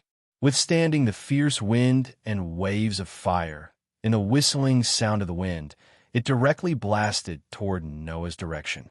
The huge fist covered Noah's entire body, blocking the flames from the surrounding sea of fire and the sunlight from the horizon, causing Noah to be shrouded in a huge shadow. However, in the face of such a huge blow, Noah just raised a hand with a cold face. Behind Noah, one of the many golden ripples suddenly expanded dozens of times, and a huge sword that was not inferior to the huge fist that covered the sky popped out. It rushed out and collided with the huge wooden fist. Boom! All of a sudden, a terrifying impact swept through the sea of fire like a storm, causing the burning trees in the sea of fire to fall radially, and the ground to crack inch by inch. The huge wooden fist was not purely made of wood, and it also contained an amazing amount of magical power. Under such circumstances, the fist made entirely of wood was even harder than rocks or even steel. A single strike from it could probably shatter a small hill.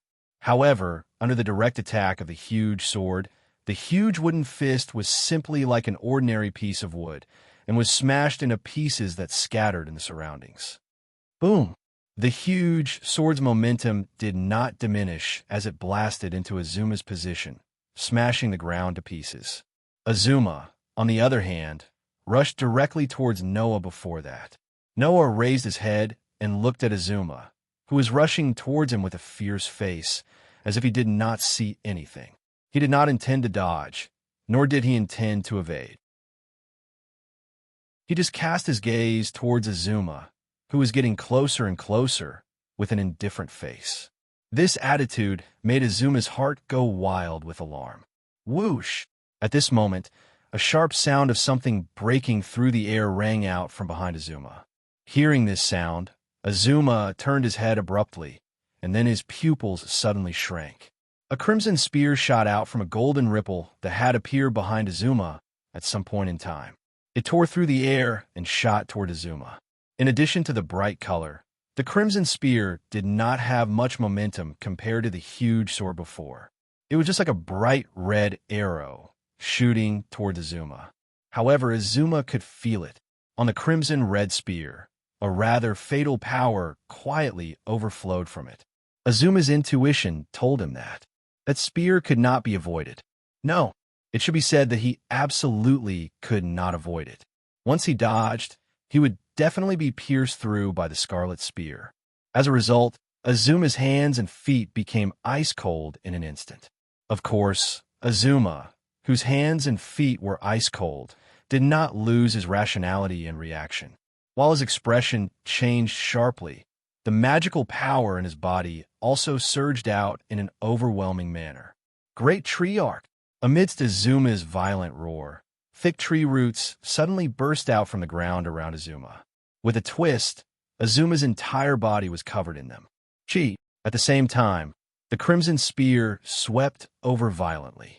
It finally vibrated with a strong magical aura, and the tip of the spear also gathered an astonishing amount of magical power, causing the red airflow to condense on it like a vortex. Gabalg Spear. As the real name of the noble artifact echoed in the space, the spear that was surging with magical aura suddenly fell on the thick tree roots that were soaring into the sky, and then suddenly, it exploded. Boom! At this moment, the entire world began to tremble from the rumbling sound. In the sea of fire, a terrifying explosion swept out, bringing with it an extremely terrifying wave of fire and fire. It gradually expanded, covering most of the corner of the forest, and continued to expand. Chapter 1133. The terrifying waves of fire continued to surge like an earth-shattering wave in every corner of the forest. Amidst the waves of fire that permeated every corner of the forest, numerous trees were incinerated in the blink of an eye, turning into nothingness. The ground had also completely transformed into pitch-black scorched earth. Not even a slightly larger rock remained, having been annihilated by the astonishing explosion. At the center of such a terrifying explosion, a huge crater slowly appeared in the sea of flames, directly exposing the entire rock stratum. A lot of seawater even flowed out along the cracks in the ground. It was as if a hole had been punched through the entire island, making one's scalp numb. There was only a small area that was still intact. That was Noah, who was holding Wendy in his arms and carrying the mysterious boy in his other hand. As for the center of the huge crater, the thick roots that were twisted together like vines had long been charred black, and like scattered ashes, they peeled off little by little, exposing Azuma inside. However, although he was protected by the thick roots that contained powerful magic power and were as hard as rocks or even steel, Azuma still seemed to have been burned all over his body. With a stagger, his knees went soft and he knelt on the ground. Cough, cough. A few mouthfuls of saliva mixed with blood were violently coughed out by Azuma's coughing. The blood drained from Azuma's resolute face. His slightly tanned face turned incomparably pale, and his expression was incomparably weak. Even so, Azuma still stared closely at Noah, murmuring absent-mindedly. So strong, really too strong. Azuma was the same as Wali, the kind of battle maniac who liked to fight with the strong. Therefore, when the Grimoire Heart was preparing to go to war with the fairy tale, Azuma, who was the first to arrive at the Heavenly Wolf Island, first went to find Noah. This was because the entire upper echelon of the Grimoire Heart knew that this grandson of Makarov had a powerful strength that could compete with Hades. For the belligerent Azuma, this was definitely an opponent that he yearned for even in his dreams. However, only now did Azuma know that he had underestimated Noah's strength. From the beginning to the end, Noah had been carrying a young girl in his arms and a young boy in his hands. While protecting these two people, he didn't even move an inch.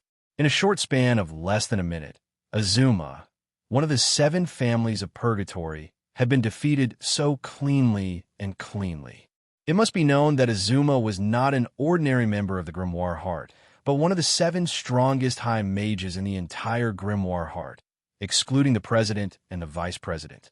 If he was placed in a regular guild, Azuma would definitely be an S-rank high mage. Even the fairy tale, Azuma's strength was enough to rival Alusha and Mira. Otherwise, he would not have been able to keep his life even after Noah released the true name of the Gibalg. Of course, being able to keep his life was also because the Gibalg was only a B+ rank noble phantasm. If Noah released the Excalibur, which was an A++ rank noble phantasm, Azuma would not even have a speck of dust left. But even so, the Gibalg was still an opposing noble phantasm. To be able to keep his life under the Gibalg of a B+ rank noble phantasm, it was enough to show Azuma's strength. If it was any other time, even if he was an opponent, Noah would frankly praise him. Unfortunately, Noah's heart was already filled with anger towards the High Mage who repeatedly claimed to annihilate the Grimoire Heart of the fairy tale. Did you survive? At that moment, Noah suppressed the anger in his heart and asked Azuma in a cold voice, "Very well, tell me, where is Hades now?" As early as when Hades claimed to destroy the fairy tale, Noah had been thinking of ways to collect information about the Grimoire Heart. Now, under the leadership of Hades, the Grimoire Heart had come knocking on his door first. How could Noah bear this? So now, Noah only had one idea. They had to find Hades. Hearing Noah's cold voice, Azuma could clearly feel the hidden anger and murderous intent, which made him admire him. As the strongest dark guild among the 3 major dark guilds in the Baram Alliance, whether in the light world or the dark world, the Grimoire Heart was an existence feared. And as the president of the Grimoire Heart, Hades was the Grim Reaper in everyone's mind. Frankly speaking, even Azuma couldn't think of resisting Hades.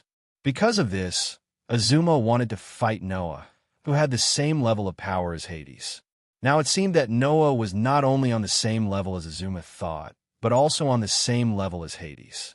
Noah simply wanted to kill Hades. So, how could Azuma not admire him? Just as Azuma was about to say something, he inadvertently glanced at the young man in Noah's hand. Looking at the unconscious young man in Noah's hand, Azuma was startled at first. Then his eyes suddenly shrank to the size of a needle tip. At this moment, Azuma's line of sight was completely taken away by the young man in Noah's hand, and he could no longer look away. His face was also shaken like never before. After a long while, Azuma spat out word by word. Joseph. The name that came out of Azuma's mouth made Noah's eyes shrink as well. Jerf. Noah naturally wouldn't forget this name. Not only because this name was the name of the most evil dark mage in the history of the magic world, but also because the Tower of Paradise that made Alusha suffer for the first half of her life had a lot to do with this dark mage. Even Jalal's life was ruined because of Gerald. He even died without a burial place, buried in the sea with the Paradise Tower. And just now, Azuma had called the boy in Noah's hand the name of the greatest villain in human history. Thinking of the curse that belonged to God and the darkness that could suck out all life, Noah couldn't help but turn his gaze to the unconscious youth in his hand. He is Jerf. When Noah's attention was diverted, Azuma reacted. It seems that it's not time for me to die here. Azuma made a prompt decision. We have to bring back the news that Jeffrey is in the hands of Fairy Tale. Therefore, Azuma rushed towards a burning tree and crashed into it. The scorching flames once again burned Azuma's body. Ah! Azuma let out a low scream. Noah was completely stunned. Azuma, on the other hand, gritted his teeth desperately, endured the pain, and hugged the tree without caring about the burning flames. In the next second, Azuma's body suddenly melted into the tree and disappeared. This guy was actually willing to go to such an extent in order to escape from Noah's hands. At this moment, Noah finally reacted. He closed his eyes and extended his sensing ability. Unfortunately, Azuma's aura had already disappeared without a trace. Noah slowly opened his eyes and looked at the forest in front of him that had turned into a sea of fire. He then looked at the youth in his hand and fell silent. Jerf, the dark mage who had existed 400 years ago and was still causing various effects in this world.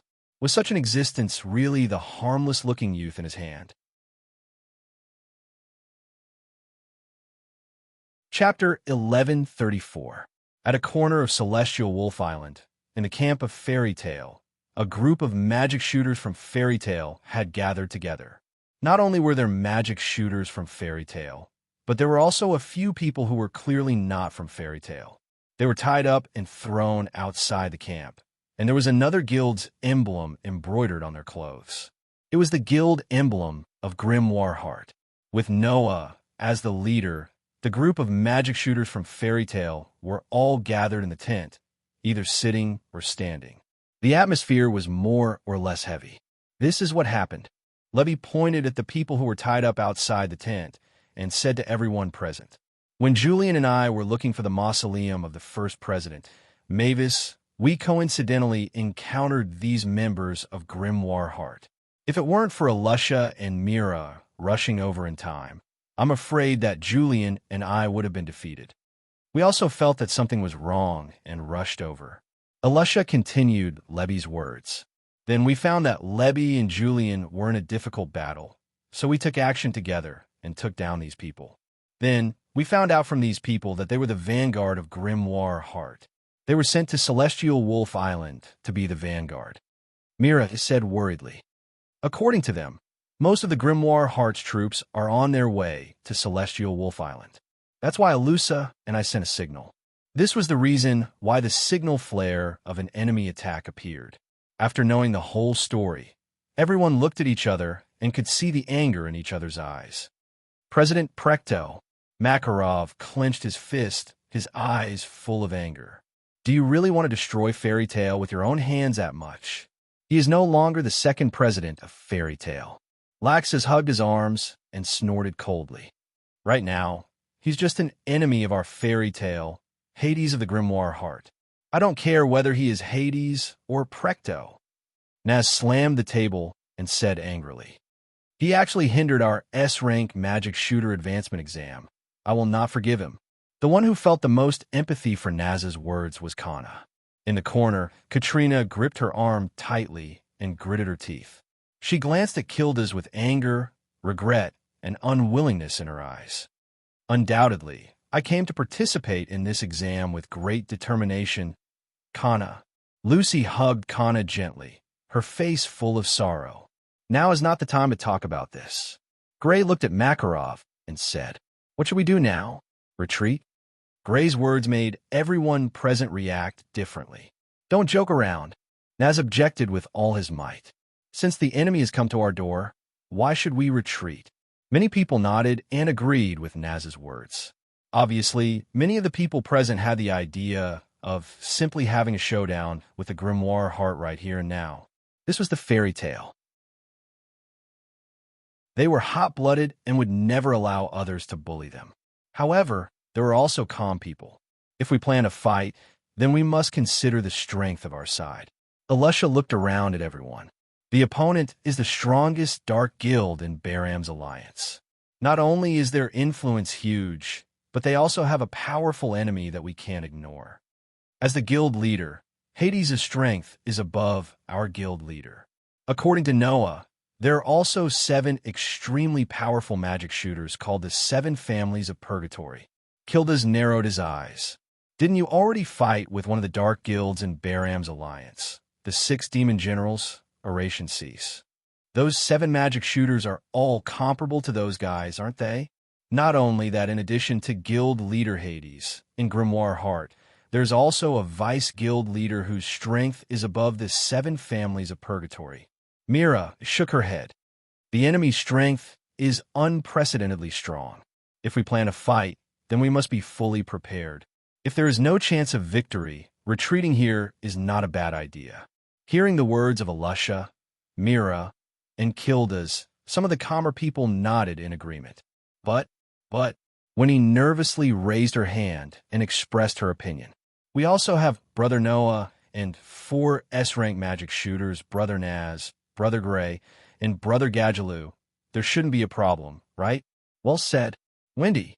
Naz fiercely clenched his fists and shouted, "We, Fairy Tale, will never lose to a guild like that." "I believe so." This sentence made everyone's heart burn with a burning belief. That's right, the enemy was unprecedentedly strong. But how could Fairy Tale be weak? Not to mention that Makarov was one of the 10 most powerful magic shooters in the continent. Laxes and Kildas were also people who had the ability to become one of the 10 most powerful magic shooters. Even Alusha and Mira were not comparable to ordinary S-rank magic shooters. In addition to Noah, who had once forced Hades to retreat, and the rest of the frontline combatants like Naz and Gray, it could be simplified in one sentence, and that was what was there to be afraid of. In fact, this was also Noah's thought in his heart. Noah did not feel that Fairy Tale was weaker than Grimoire Heart at all. Moreover, the current Noah was no longer comparable to the previous Noah. Even if the 1-month adaptation period for authority was not over, just the Godslayer's curse resistance was enough to make Hades suffer. Not to mention, Noah still had a treasure trove that carried thousands of treasures that were enough to attack a city. Aster, who had a contract with him, had a curse resistance that was above Noah's, and could cut off all magic and curses. Therefore, Noah also stared at Makarov, and his voice was strong and powerful. "Grandfather, let's fight." If it was said that Naz's words made everyone's heart burn with a burning belief, then Noah's words made everyone's belief turn into a flame of struggle. And of course, the flame in Makarov's heart was no less than anyone else's. If you want to make a move against Fairy Tale, then you have to be prepared to be annihilated. Makarov stood up, and like a glaring King Kong, his short body rose with a terrifying aura like that of a giant. "The war has begun, little brats." Therefore, the flame in everyone's heart seemed to have been poured with a bucket of oil, and it was unprecedentedly high. Noah glanced at the young man lying in the other tent, and then looked at the sky outside with a glint in his eyes. "If you're here for Jerf, Then let today be the last day for you to pursue the so-called abyss of demons, Hades. Suddenly, a more terrifying aura than Makarov's flashed across Noah's body. In the sky not far from Heavenly Wolf Island, a pitch-black magic airship flew over. In the hull of the airship, Hades, who was sitting on the throne, looked at Heavenly Wolf Island through the glass window, and a dark emotion appeared in his fierce eyes. Let's begin the battle between the fairy and the demon. Chapter 1135.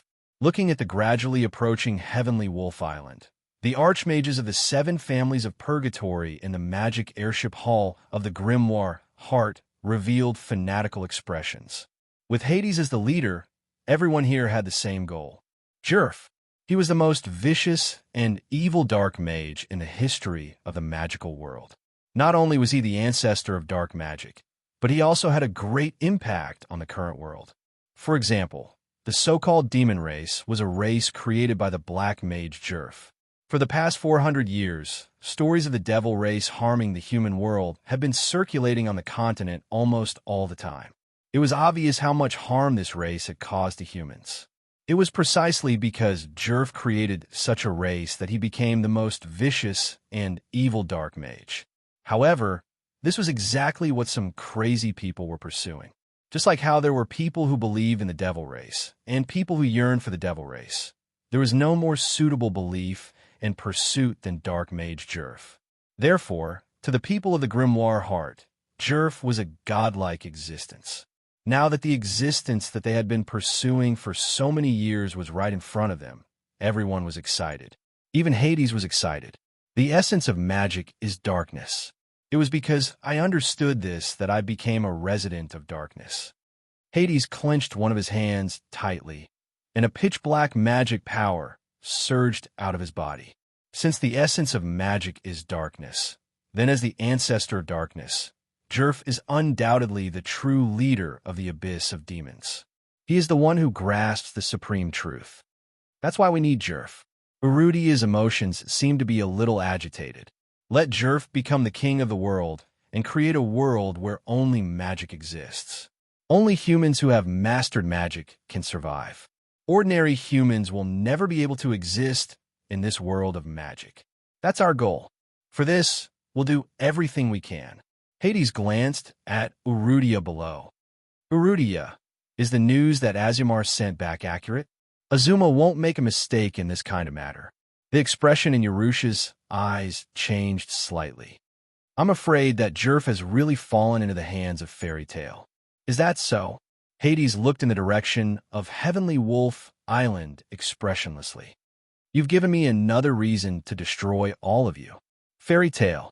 The group of grimoire Heart sorcerers also more or less revealed some cruel emotions. At this moment, Melody, who had been looking ahead in silence, was startled. She pointed to the front. What is that? Hearing Melty's words, everyone shifted their gaze to the serious island outside the glass window of the airship. Everyone's eyes, including Hades's, narrowed.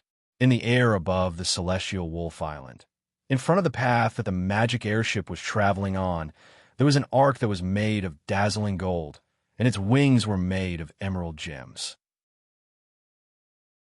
It looked like a flying bird, and it was hovering in front of the magic airship. Everyone present, including Hades, could see it clearly. On that incredible ark, there was a person standing against the wind. Noah slowly raised his head and looked at the magic airship that was gradually approaching. On the ark named Vimanas, Noah's pitch-black and deep eyes exploded with a frightening expression. I've been waiting for you for a long time. Hades, this sentence was very soft. It was so soft that it was drowned out by the surrounding whistling wind as soon as it came out of Noah's mouth. However, on the magic airship, the group of grimoire Heart sorcerers all heard it in disbelief. They heard this sentence that should not have been heard. Whoosh! In the next moment, accompanied by an extremely sharp sound, streaks of light that looked like meteors broke out without any warning. They cut through the sky and shot directly in the direction of the magic airship. Those streaks of light were sabers, swords, spears, halberds, and various other types of treasures. Bang, bang, bang, bang, bang. Along with a series of explosions, the relic artifacts that shot over directly exploded on the magic airship, stirring up a violent impact and setting off dense flames. Like missiles, the magic airship was riddled with holes in an instant. Many people on the magic airships cried out in shock. They suddenly lost their balance and started to sway left and right. Some of them even collapsed on the ground, shaking violently along with the magic airships that were hit. Oh, is it the magic airship that appeared in the battle against the 6 demon generals? Oration cease. Only Hades remained seated on the throne with a calm expression. He didn't waver in the slightest as he looked at Noah, who was standing on the Vimanas, and suddenly smiled. Very good, little demon. I'll accept your greeting gift for the time being.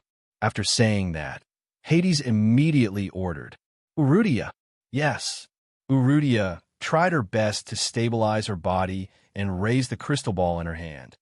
Archetyme, a burst of strange magic suddenly reverberated from the crystal ball in Eurydia's hand, causing the crystal ball to light up and illuminate the entire magic airship. All of a sudden, the magic airship that was on the verge of crashing due to being hit by the missile-like noble phantasms suddenly paused. Its entire body turned into a burst of light and gathered together. Not long after, the magic airship, which was on the verge of crashing, returned to its original state and was in perfect condition. Seeing this scene, Noah knew who was behind it. Is it Eurydia again? Noah curled his lips and smiled. I'd like to see how many times you can recover. After saying that, Noah raised one hand. The space trembled, causing golden ripples to fluctuate around the Vimanas. They were like the muzzles of cannons, bursting out bursts of flashes. Then, various treasures, such as sabers, swords, spears, halberds, and other treasures, suddenly shot out from the golden ripples and turned into streams of light. Like bullets, they once again shrouded the direction of the magic airship. Oh no! Murdy cried out in alarm. Those strange weapons are flying over again. Hades's face was gloomy. Just as he was about to stand up, the situation outside suddenly changed. Just as the overwhelming noble artifacts were about to land on the magic airship, a sudden burst of violent magic power suddenly fell from the sky like an invisible shockwave. Under the inexplicable impact, the treasures seemed to be suppressed by something heavy. With a tremor, they all deviated from their trajectories and brushed against the bottom of the magic airship, landing in the air. Noah frowned slightly. Gravity? Gravity? Hades also discovered the source of the inexplicable impact. He seemed to have thought of something and also seemed to have felt something as he spoke in a deep voice. Bruno, is that you? Just as his voice fell, an even heavier voice echoed from the depths of the hall. It's me. Following the sound of such a voice, a man slowly walked out from the depths of the hall.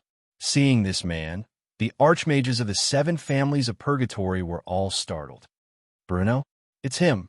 Not only Zanklo, Murdy, and the others, but even Eurylia could not hide her surprise. Only President Hades can suppress him. The vice president, who has always been forbidden from participating in the guild's activities because he's too dangerous. Why is he here? Ignoring the shock of everyone present, the man named Bruno raised his eyes and stared at the golden arc suspended in midair. A trace of malice flashed in his eyes. That person seems to be flying. A heavy pressure surged from Bruno's body. Chapter 1136. Noah, who was standing on the Vimanas, squinted his eyes as he looked at the magic airship that had been restored to its original state. It seems that it's useless to simply destroy the airship. Saying this, Noah wanted to do something, but a strange phenomenon suddenly occurred again. Whoa! The heavy pressure that caused Noah's noble phantasm to deviate from its path suddenly appeared again. Once again, it descended from the sky without any warning, abruptly landing on the entire Vimanas. Dong! As if there was an invisible mountain directly pressing down, The Vimanas that was suspended in midair suddenly shook under the extreme pressure of gravity.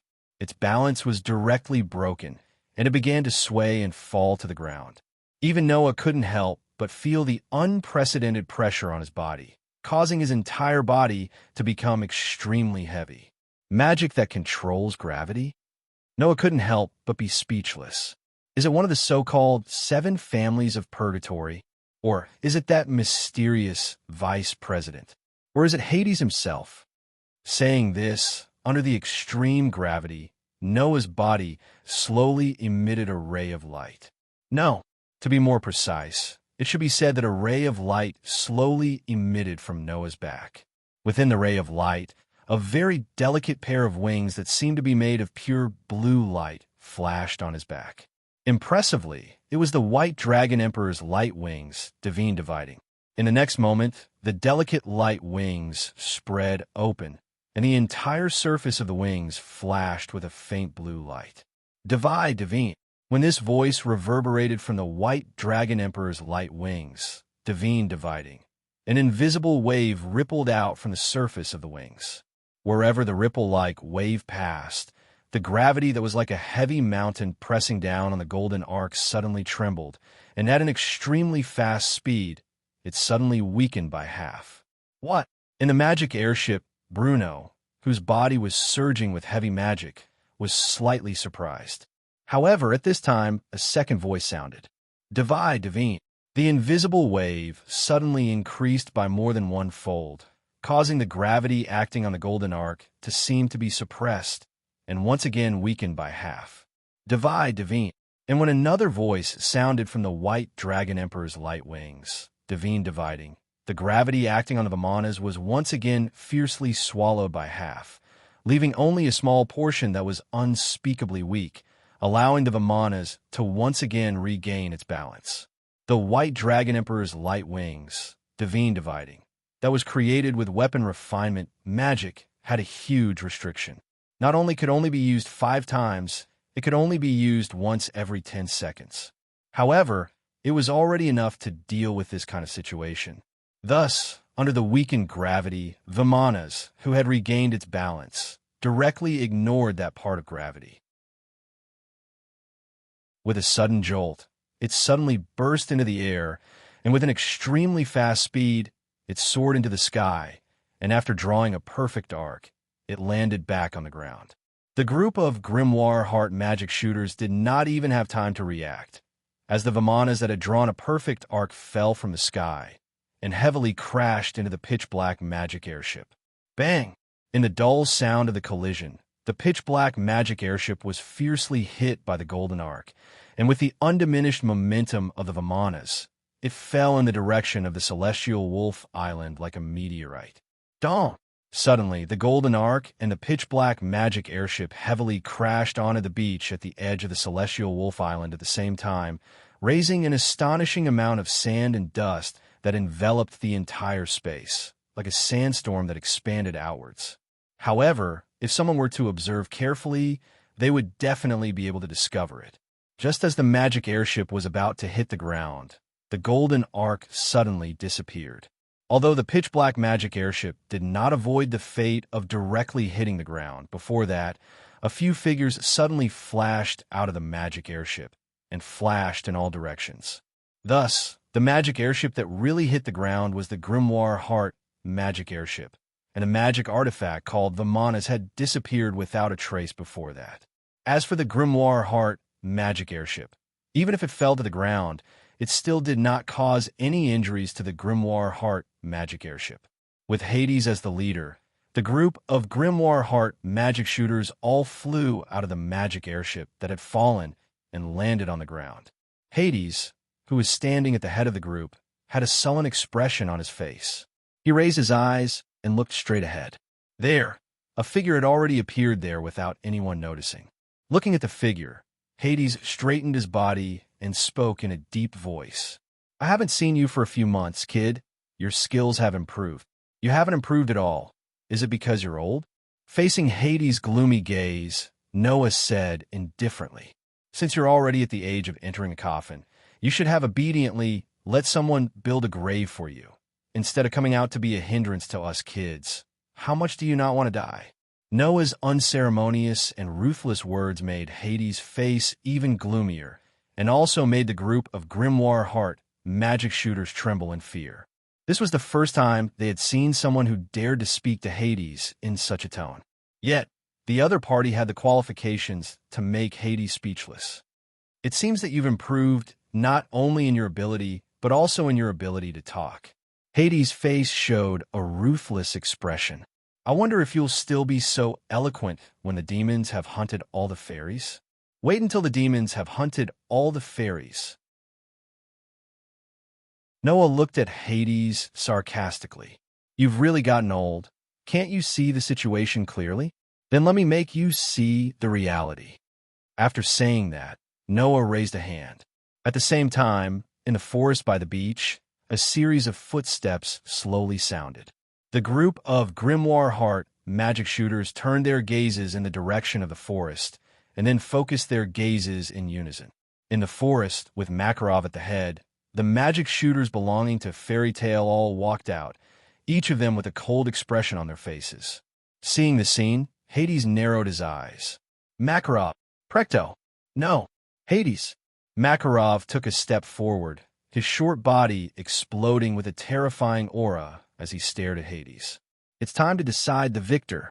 Following Makarov's words, Laxus at the side threw out a person in his hand, letting him roll in front of Hades. With Hades at the head, the group of Grimoire Heart magic shooters all lowered their heads and looked at the person who was rolling in front of them. When they saw the person's full appearance clearly, their pupils suddenly shrank. It was actually Azuma who had arrived at Celestial Wolf Island first. However, at this time, not only did Azuma's body have the injuries from the battle with Noah, but there were also traces of electricity. Sorry, this guy was sneaking around the Celestial Wolf tree, so I was a little heavy-handed. Laxus curled his lips at the demons whose expressions were changing. I didn't cause you any trouble, did I? You think you can hunt the fairies by doing something to the Celestial Wolf tree? Noah laughed coldly. Unfortunately, you are the prey, demons.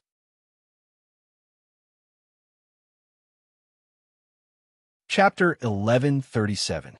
When he first met Azuma, Azuma had told him that the Grimoire Heart that attacked the Celestial Wolf Island was only the vanguard. Hades and the other 7 family members had yet to arrive at the Celestial Wolf Island. However, why was it that Azuma, one of the 7 family members of the Purgatory and also a member of the Corps, had arrived at the Celestial Wolf Island before the rest of the Corps members? At that time, Noah, who was filled with anger, did not think too much about this question. When he returned to the Fairy Tale camp and completely calmed down, he faintly sensed that something was wrong.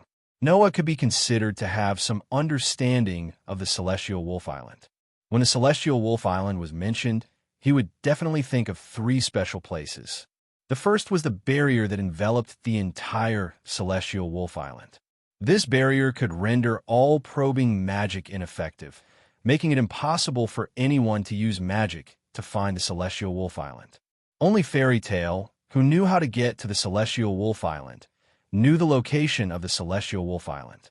The second was the mausoleum of the first guild leader, Mavis. In terms of form, the importance of this mausoleum to Fairy Tale was beyond doubt.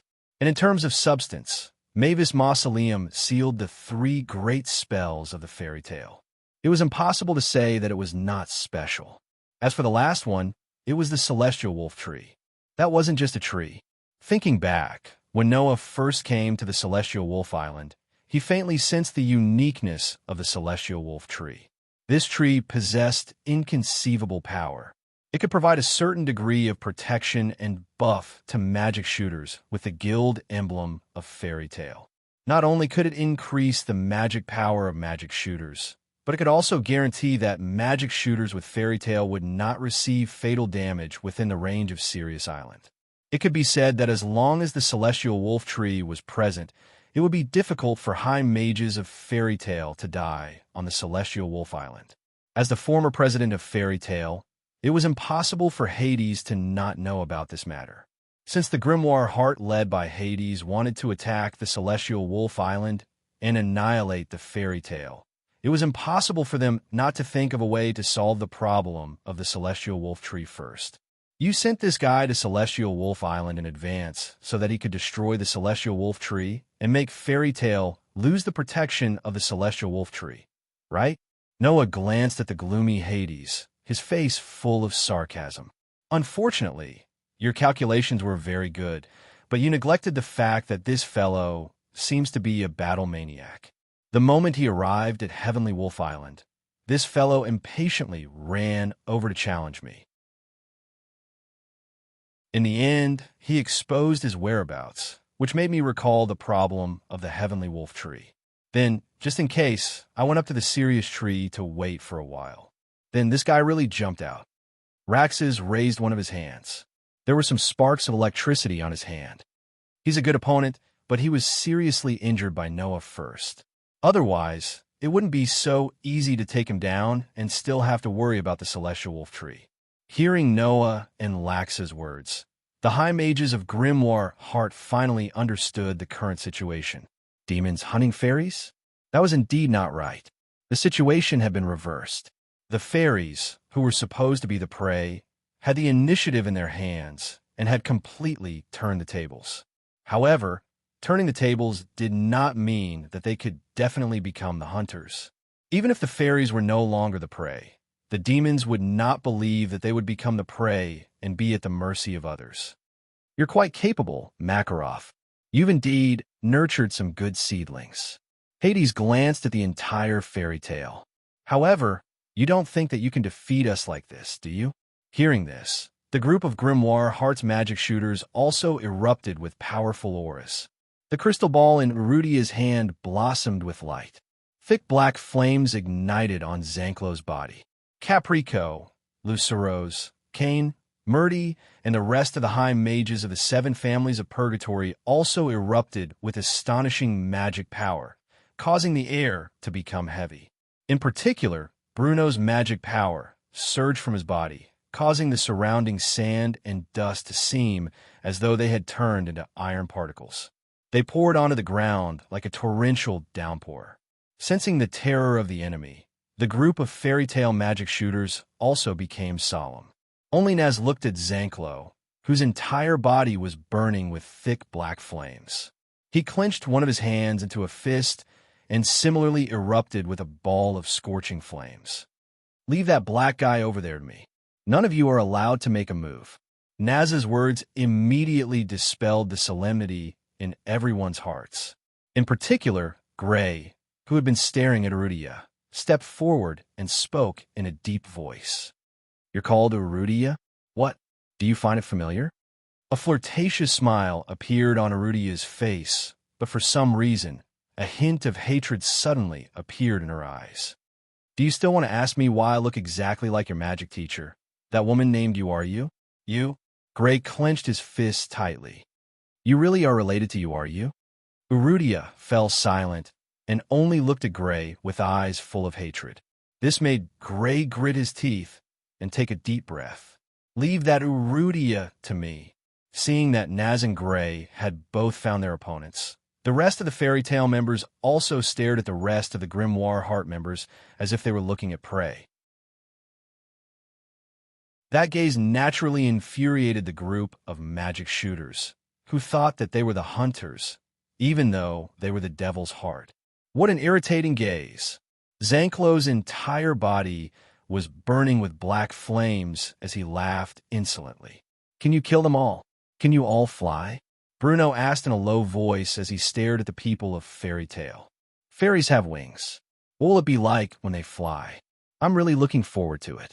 Sensing the anger and murderous aura surging from Bruno, Zanklo, and the rest, Hades waved his hand expressionlessly. Do as you like. Torture these fairies however you want. This sentence completely ignited the tense atmosphere of the entire scene. Torture the fairies? Makarov abruptly raised his head and roared furiously. Do you think you can do it? As soon as his voice fell, Makarov's entire body suddenly expanded, and in the blink of an eye, he turned into a giant that blotted out the sky. Come and try the attack of the fairies that you want to torture. Demons.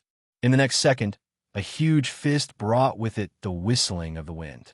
With an astonishing momentum, it fiercely descended from the sky and blasted towards the grimoire heart. Boom! Amidst the roar, the entire ground trembled under the direct impact of that huge fist, and it stirred up the sand and dust that filled the entire space. However, before that happened, the group of grimoire heart magic shooters scattered one after another, including Hades. However, just as Hades was about to leap up, a figure rushed toward him. Immediately, Noah's pitch-black, deep eyes were imprinted into Hades' eyes, causing his expression to change. Whoosh! Amidst the whistling of the wind, a foot swept out and heavily kicked Hades' abdomen. Boom! With a muffled sound, Hades was sent flying in the direction of the forest.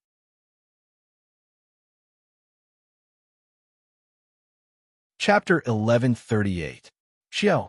Amidst the sharp sound of air breaking, Hades, who had turned into an arrow leaving the bow, was sent flying backwards with extreme momentum, shooting straight into the forest. Bang, bang, bang, bang. Hades, who had turned into an arrow that left the bowstring, flew backward. Wherever he passed, the trees were broken one by one under the impact. The trees fell one after another amidst the waves of wood fragments that rose into the air. Shwa! After smashing through an unknown number of trees, Hades fiercely clenched his teeth and swung his hand. A chain made of pure magic power formed in his hand and shot out. The claw-like wedge at the front bit down on a huge rock. Immediately after, with a snap sound, the magic power chain straightened and abruptly stopped Hades, who was flying upside down. Hades stabilized his body and landed on the ground. Feeling the sharp pain from his abdomen and back, Hades' face became ugly. That brat, when did he have such a degree of physical ability? He still remembered that a few months ago, Noah's physical ability was not strong enough to send Hades flying so far with a kick and break so many trees in the process.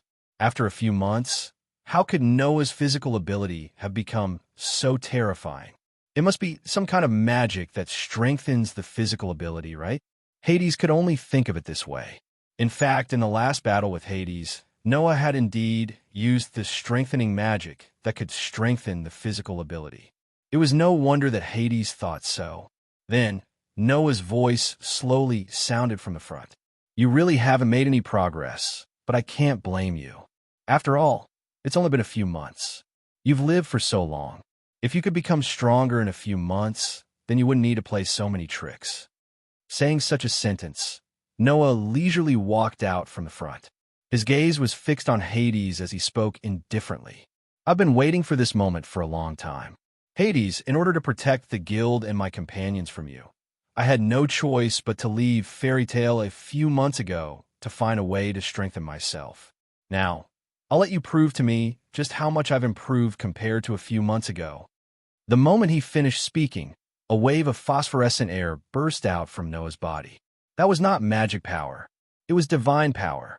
Cold Steel Queen, the holy sword that slays demons and demons, turn into a sword of steel and bestow me with divine power.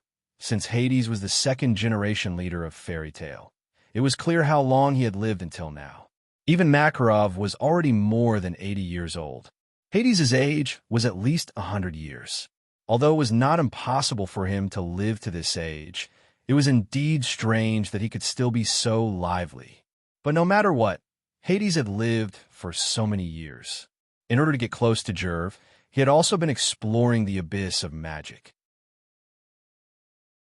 Even the lost magic of the 7 families of purgatory was taught by him. How could he not be experienced and knowledgeable? Under such circumstances, Hades was surprised to find that the language Noah was chanting like a spell was a language that even he did not recognize. But that was to be expected. The spell Noah was chanting now was the elvish language that existed in the sword dance of the elves' world. It was not the language of this world at all. In the spell written in the elvish language, a dazzling light bloomed from Noah's body and gradually gathered on one of Noah's hands and formed in his hand. At the next moment, a sacred sword that was shimmering with silver light appeared in Noah's hand, surrounded by a series of light particles. Aster, Noah muttered to himself. It's time. Suddenly, a voice that only Noah could hear sounded in his heart. I am Master's sword. Everything will be as you wish. Thus, an astonishing light shone from the elven magic equipment called the Demon Slayer, illuminating the entire space. What? What is that? Feeling the power of the Demon Slayer, that was completely different from ordinary magical weapons and the phosphorescent aura that surged around Noah, Hades exclaimed in surprise. That is not a magical weapon. Moreover, that brat is not using magic. How is this possible? Ignoring Hades' shock, Noah's eyes flashed. His feet tightened, and his body suddenly shot out like a bullet. In an instant, he appeared in front of Hades. Clang! The Demon Slayer, which was covered in a dazzling radiance, let out a sharp sword cry as it tore through the air. It mercilessly slashed down towards Hades in front of it. Under Noah's chop, the elvish device named Demon Slayer created an ear-piercing sonic boom in the air. That momentum and that speed caused Hades' pupils to shrink. He could only raise his hand and block the silver sacred sword that was slashing towards him. Clang! A burst of dense black light surged from Hades' hand. The color was so dense that it was leaning towards purple. It was like the big mouth of a crocodile. Amidst the vibrations of magic, it bit towards the silver holy sword that was slashing towards him. Like a viscous liquid, it heavily collided with the holy sword. Poochie! In the next moment, a clear, tearing sound resounded. It was the sound of the Demon Slayer, which was shining with a brilliant white light, cleanly cutting the darkness that was trying to bite him in half. Why? Hades was finally moved. As for the Demon Slayer that was still moving forward, it brought with it an intimidating light as it descended. Bang! Along with the sound of an explosion, a magical ripple of black and white spread out from the space, directly breaking the nearby trees in half and toppling them one after another, stirring up mud and debris all over the sky. At the center of the impact, Hades, who had always been calm, was finally in a sorry state. His whole body fell out of the impact and smashed onto the ground. After rolling a few times, he jumped up and knelt on one knee to stabilize his body. However, even so, Hades still did not hide his shock. He raised his head and stared at the Demon Slayer in Noah's hand. It actually cut through magic. Hades knew quite a lot of magic that could be used against magic. For example, the superior destruction magic Crush was a magic that could even shatter magic. Therefore, if there was a magic weapon that could cut through magic, Hades would not be surprised at all. However, the Demon Slayer in Noah's hand was clearly not a magic weapon. This was because Hades did not detect any magic at all. Interesting. At this moment, Hades' gaze towards the Demon Slayer became scorching hot. In this world, there is actually a weapon that is not a magic weapon and does not need magic to activate it to have such an effect. It can even cut through magic. Is it a power that existed before magic? Or is it a miracle that appeared in this world after magic? If I can study this power thoroughly, I may be able to understand the truth of this world and see the true abyss of magic. Hades raised his head and smiled at Noah's direction. So, little brat, give that weapon to me.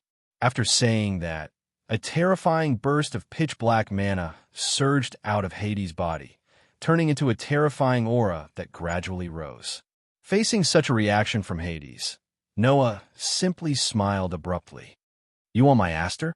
After saying this, Noah's body turned into a sharp arrow and shot out. Then, come and try to steal it.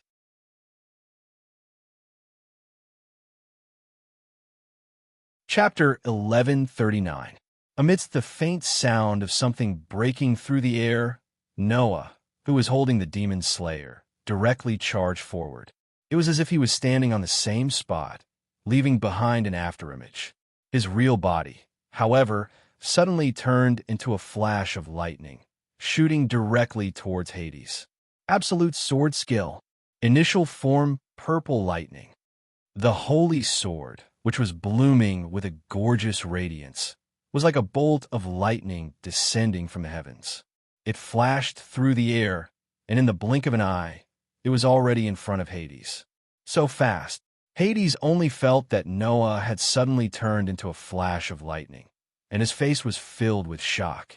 By the time he reacted, the tip of the holy sword was already infinitely enlarged in his eyes. This caused Hades' heart to tighten, and he hurriedly raised his arms. Clang! In the next moment, Noah, who had turned into a flash of lightning, fiercely crashed into Hades' body with a sound of metal clashing. Pong! Hades was sent flying by Noah's purple lightning. He knelt on one knee on the ground, rubbing against the ground, and using his knee and toes to plow a huge gully. Damn brat! Hades, who was still plowing on the ground, suddenly slammed his palm on the ground, and with a pong sound, he soared into the air. Then, with a flick of his hand, a pitch-black magic array that was tinged with purple appeared in front of him, and several magic chains shot out. If one were to carefully count the number of magic chains, there were at least several of them. Moreover, each magic chain seemed to be controlled by a person. They were like vipers, and, from completely different angles, they drew arcs in the air and shot towards Noah at the same time. Seeing those viper-like magic chains shooting towards him, Noah only sneered. Instead of retreating, he moved forward. Without any hesitation, he lowered his body, and like a fierce beast, pounced forward. Absolute sword skill. Form 3, Shadow Moon Dance. Just when Noah's body was about to collide with those magic chains, the highest-level elven equipment named Demon Slayer shone brightly and turned into a beautiful moonlight. After leaving an illusory moonlight mark in the air, it swept past those magic chains. There was no suspense. The Demon Slayer, which had turned into a ray of moonlight, cut the magic chains in half. Ooh! Accompanied by the whistling sound of the wind, Noah cut off the magic chains one by one. His entire body rushed out and swept in Hades' direction. Even though his speed couldn't be compared to when he was using purple lightning, one could still only vaguely see an afterimage. Protect me. Darkness. Hades' face darkened as he suddenly spread out his hands. Waves of pitch-black, demonic energy crazily surged out from his palms, turning into a dense darkness. Like a fog, it began to revolve around Hades' body. I can dance with magic. How can a mere brat who can't even see through the essence of the path of magic defeat my magic? Noah, who was rushing in Hades' direction, heard his opponent's low roar. The corner of his mouth couldn't help but curl into a mocking smile. Indeed, in terms of the realm of magic alone, in this world, I'm afraid that there is no human who can compare to you. Perhaps you have truly reached the realm closest to Jerf. It wouldn't be an exaggeration to call you the strongest human sorcerer. Saying such a sentence, the phosphorescent divine energy around Noah's body shook violently like a violent storm. Unfortunately, magic is still magic. In front of Aster, who has the highest level of curse resistance and can cut off all magic and curses, it's still not enough. After saying that, Noah's hand that was holding the Demon Slayer tightened. Divine energy continuously poured into the elven equipment, causing the holy sword that could even kill a demon king to flash with a blinding light. Absolute sword skill. Form 6 Shattered Fawn. In an instant, a thunderous sword heavily pierced into the madly spinning darkness in front of Hades. Noah abruptly released his hand that was holding the sword and clenched his hand into a fist. He fiercely punched the hilt of the sword. The shining silver holy sword directly broke through the dense darkness and shot towards Hades like an arrow. Poochie! Like a laser that shot past Hades' ribs, blood splashed out from the side of Hades' ribs. His entire body was in a hurry to dodge, and he couldn't even stabilize his body. He was extremely embarrassed as he rolled on the ground, continuously rolling out. Hiya, hiya!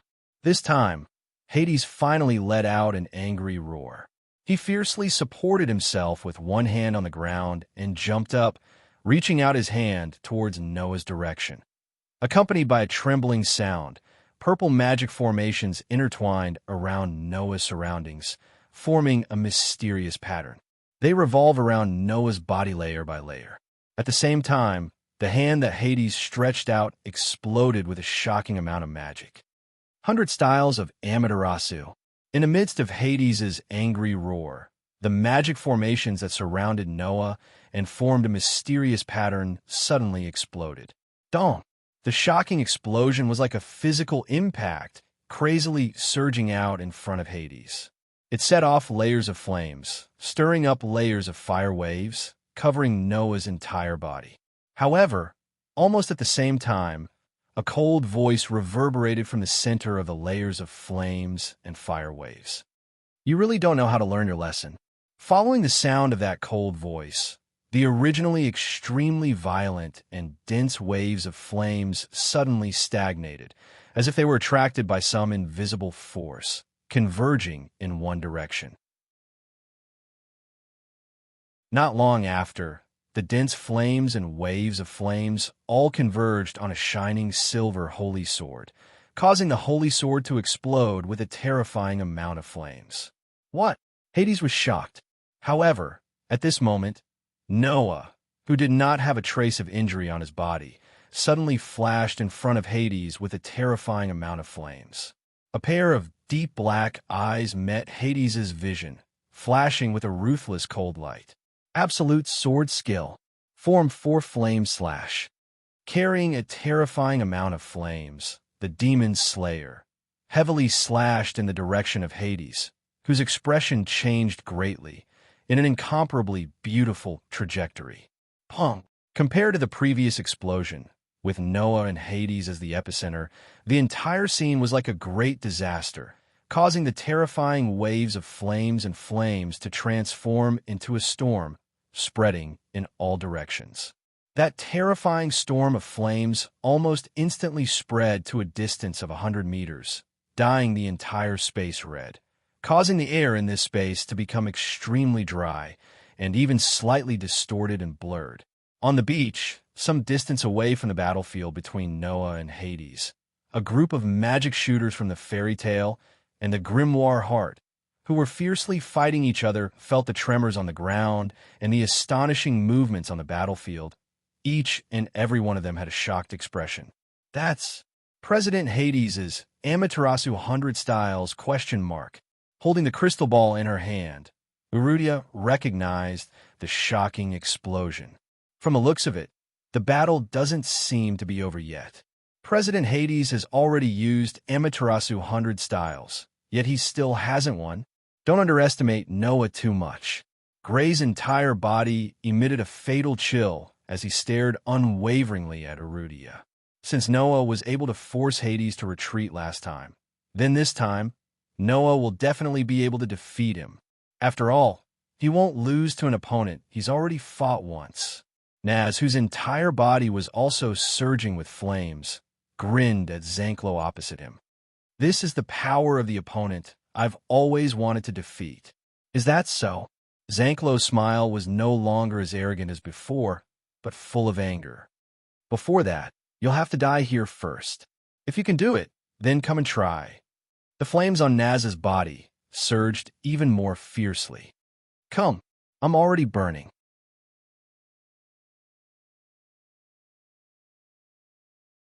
Chapter 1140. The violent flame storm was still spreading throughout the entire space, causing more and more areas to be covered by the merciless waves of fire. In the blink of an eye, it created another sea of fire. In the center of the sea of fire, Noah, who was holding the demon slayer, tapped his toes on the ground. After retreating for a distance, he stopped and looked ahead. There, the violent flame storm was spreading to the surroundings, and, at the same time, it seemed to be condensed together, rotating and intersecting. It was like a small sun, with some flames undulating on its outline. Even though there was a distance between them, Noah could still feel the temperature of the flame storm that was like a small sun. If an ordinary human went in, even if it was just for a moment, wouldn't he be directly turned into ashes? However, Noah didn't think that Hades would die so easily. Although, under the buff of the highest level elven equipment called the Demon Slayer and LV. For ability value, Noah's strength had completely surpassed Hades, and he didn't feel any pressure when dealing with Hades, but being able to deal with him didn't mean that he could kill him.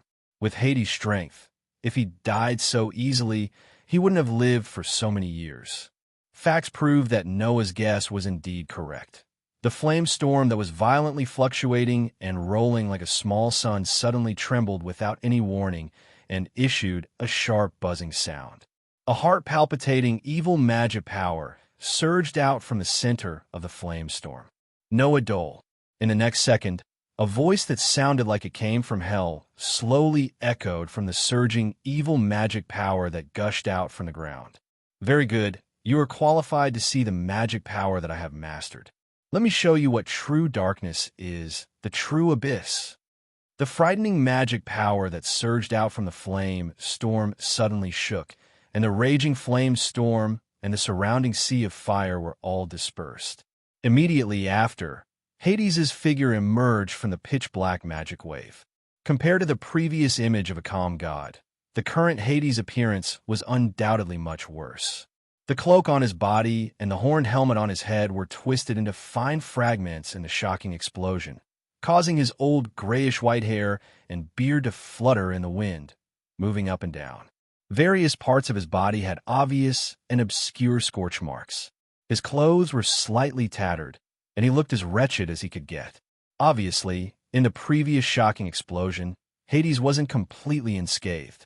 However, even so, Hades' body was still surging with magic power that was far more powerful, more terrifying, more profound, and more dark than before.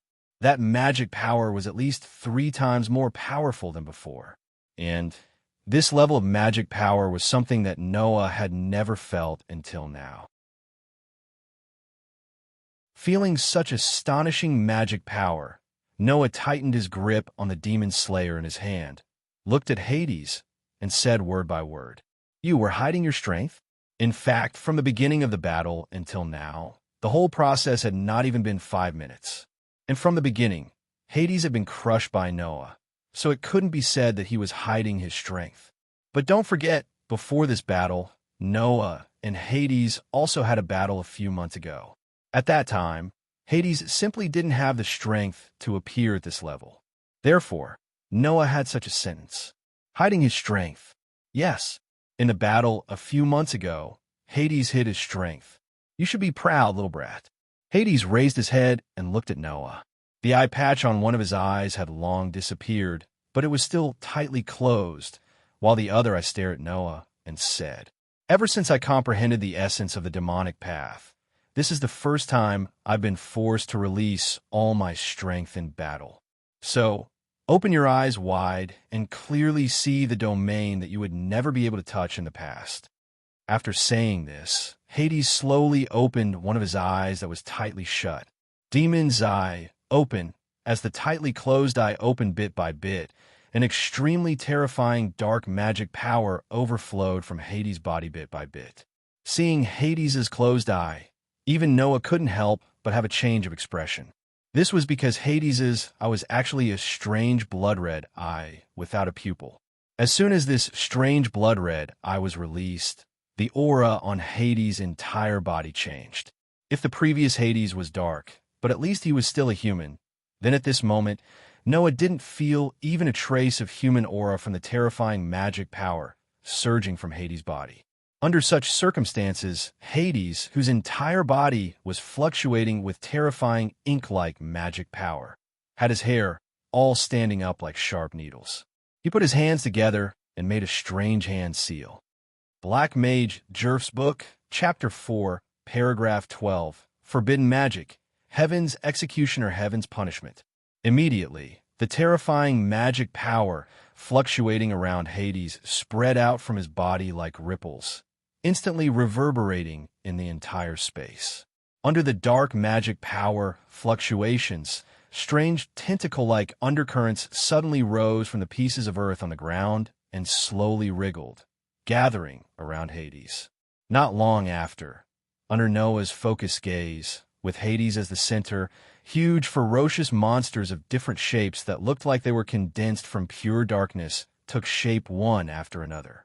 When the ferocious monsters that seemed to be condensed from pure darkness appeared, the world seemed to have sunk into darkness all of a sudden, as though it had sunk into an abyss. It became sticky and dark. Noah's outstanding sensing ability informed him of this. The ferocious monsters all carried terrifying magic power. Each of them carried magic power that was almost comparable to that of the 10 great Saint Magi. Hades actually created nearly 10 monsters that were comparable to the 10 great Saint Magi with a wave of his hand. This is my strongest magic, the forbidden magic belonging to Chapter 4, Paragraph 12 of Black Mage Jerf's book. With the help of the resonance between my own magic power and the surrounding magic power, I can create virtual life from objects that contain magic power. I can even create demons from pieces of earth, and each of them has great power. Hades' voice also became extremely evil along with his appearance. Do you see that? Brat, as long as you can step into the abyss of the path of demons. Get close to Jerf. You can even create demons. You can even touch life. This is the true essence of the path of demons. To be able to die under this move. You can die without regrets, right?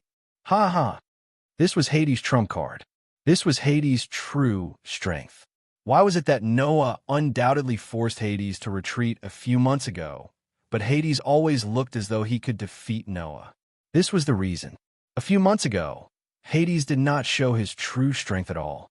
At this moment, Hades finally released all of his mana and used his most powerful forbidden magic, creating nearly 10 demons that were as powerful as the 10 great holy magi. In the face of such a Hades, if it were Noah a few months ago, he would only end up defeated with a grievance. Unfortunately, Hades was destined to regret it for the rest of his life. He regretted not getting rid of Noah a few months ago. Die without regrets? The next moment, an indifferent voice sounded in the space. So that's how it is. If this is your strongest trump card, then you can die without regrets after defeating it. As soon as he finished speaking, Noah's dark and deep eyes suddenly turned into a cold silver-white color, and they flashed with a crystal-like light. A strange fluctuation of magic power reverberated in the dark space like invisible ripples. Under the touch of the invisible magic power ripples, the demons that were comparable to the 10 great Saint Magi froze. Kacha! A strange sound was heard.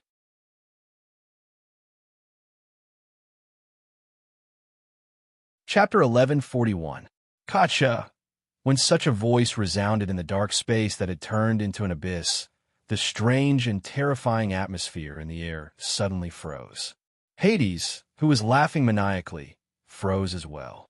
Wong, Noah's eyes, which had suddenly turned into an icy silver-white color and were flickering with a crystal-like radiance, slowly lifted up. They trembled slightly and shot forward like a cold, sharp sword, shrouding the demons whose strength was comparable to the 10 great archmage masters. As Noah raised his eyelids, the bodies of the demons that were gazed at by his ice-cold, silver-white eyes began to change. Kacha! Kacha! Kacha! Amidst the sounds of ice condensing, the devils whose bodies were pitch black gradually turned into an ice-cold steel color, and their bodies were slowly covered by steel. I'm magic? Hades shouted in shock. Impossible. How can my forbidden magic be affected by mere magic? I'm magic. As the name suggested, it was a magic that existed through the projection of one's eyes or line of sight. This type of magic wasn't very rare. For example, in fairy tales, Thunder God's Order, Freed, Bikesrow, and Abagrin all had different types of magic. Therefore, although magic couldn't be said to be common, it wasn't rare either. The forbidden magic that Hades had was a powerful magic that could create devils, which was used by the legendary dark Magus Jerv. Even Hades had to hide such a magic, and had always kept it as a trump card. How could it be affected by mere magic? Unfortunately, Noah's icy smelt wasn't the magic of this world. As a result, those evil demons whose strength was comparable to the 10 great Grand Magi were slowly turned into statues of heavy steel under the effects of the icy smelting and no longer made any movements. Then, Noah turned his gaze and looked at Hades. Hades suddenly felt one of his hands become ice-cold and heavy. Gotcha. In the next moment, starting from his fingers, one of Hades' hands began to slowly turn into heavy steel. Why? Hades' expression changed again and again, and he let out a deep roar. He mobilized all the magic in his body and gathered it in his hand that gradually turned into cold steel. Under the surge of magic, the tempering of Hades' arm slowed down at a speed visible to the naked eye, until his entire arm almost turned into steel before it stopped. It should be said that he was worthy of being the person who had been pursuing the essence of the demon path for so many years. In the realm of magic, he could be said to be the person closest to Jerv, or even the abyss of the demon path. Even if he couldn't understand the true nature of Noah's icy smelt, he still found its weakness in an instant. There were only two ways to resist icy smelt. First, possess a special ability or physique, resistance, or resistance. For example, the curse resistance of the Godslayer was able to repel the power of the icy smelting. 2. Using pure strength to suppress the opponent. The introduction of this magic said that depending on the opponent's ability and strength, the tempering speed would be slowed down or even completely ineffective. If the opponent's strength was far beyond Noah's, then even if Noah launched icy smelt, it would still be impossible to have any effect on the opponent. Hades naturally couldn't be stronger than Noah, or even by that much, so he could only use magic to suppress and slow down the tempering speed. However, Noah's icy smelt had another effect. That was, he could crush the part that was successfully tempered with a thought. Bang! Following the sound of an explosion, Hades' arm that had turned into cold steel directly exploded, and thick blood spurted out from the section that wasn't tempered. Ah! Hades let out a blood-curdling scream full of pain. However, Noah didn't have the slightest bit of mercy. While Hades was screaming in pain, his whole body shot out, flashed in front of Hades, and the demon slayer in his hand fell. Poochie! With a clear, tearing sound, Hades' other intact arm was separated from his body and flew into the air amidst the sputtering blood. Ah! Hades screamed in pain, and the pain climbed to the extreme. Then, a foot suddenly kicked out and landed heavily on Hades' chest. Bang! With a muffled sound, Hades, who had lost both his arms, flew out and hit the trunk of a tree, slid down, and sat on the ground. The heavy injury caused Hades to spit out a mouthful of blood, and his white beard was dyed red. But even so, Hades still stared at Noah and squeezed out 3 words with difficulty. Why? This was the biggest question in Hades' heart, and he was unwilling to accept it. Undoubtedly, a few months ago, without even opening the demon's eye and releasing all his magic power, and without using the strongest forbidden magic, divine punishment, Noah used all his skills in order to fight against him, and he almost died several times at Hades' hands. Now, only a few months had passed, and Hades, who had used all his strength in the truest sense, could not even last 10 seconds before being crippled by Noah. Why? Why did Noah become so terrifying in just a few months? The abyss of the demonic path that I've been pursuing for so many years can be surpassed in just a few months? Hades growled like an injured beast.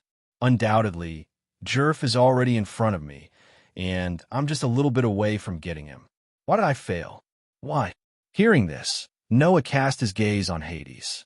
His cold silver-white eyes slowly returned to the dark and deep color, and a trace of fluctuation flashed through them. After a moment of silence, Noah said, "Although it's a little strange for me to say this, and it might just be a joke to you, I still have to say it." After saying that, Noah lifted his foot and walked towards Hades. As he walked, he spoke. As he walked, he said, "Perhaps the essence of magic is darkness, and darkness is also the origin of the miracles in this world. However, as long as it's darkness, it's destined to be dispelled by light. Evil can't win over good. This is just an empty saying." Noah came in front of Hades and looked down at him. But no matter what, it's always useful, isn't it? Hades stood up in a daze. As long as it's darkness, it's destined to be dispelled by light. Evil can't win over good. Indeed, If it was before this, Hades would have treated this as a joke. However, in this situation, there was nothing more convincing than these two sentences. When you chose to fall into darkness, you should have known that as darkness, there would be a day when it would be dispelled. Of course, there would also be times when light would be covered by darkness. In the end, light and darkness, who's stronger and who's weaker, who's real and who's fake, who's winning and losing, these are all relative. There has never been a definite and accurate answer. After finishing his sentence, Noah raised the holy sword in his hand high above his head. What you need to know is that the devil's prank on the fairies ends here, Hades. After finishing his sentence, Noah's holy sword in his hand swung down. However, just as the glittering holy sword was about to land on Hades' body, an inexplicable magical light suddenly descended from midair. Noah's outstanding sensing ability allowed him to detect this change. His hand movements paused. Just as he was about to react, Hades, who was sitting on the ground, suddenly raised his head. Hades, who had lost both his hands, jumped up and charged towards Noah.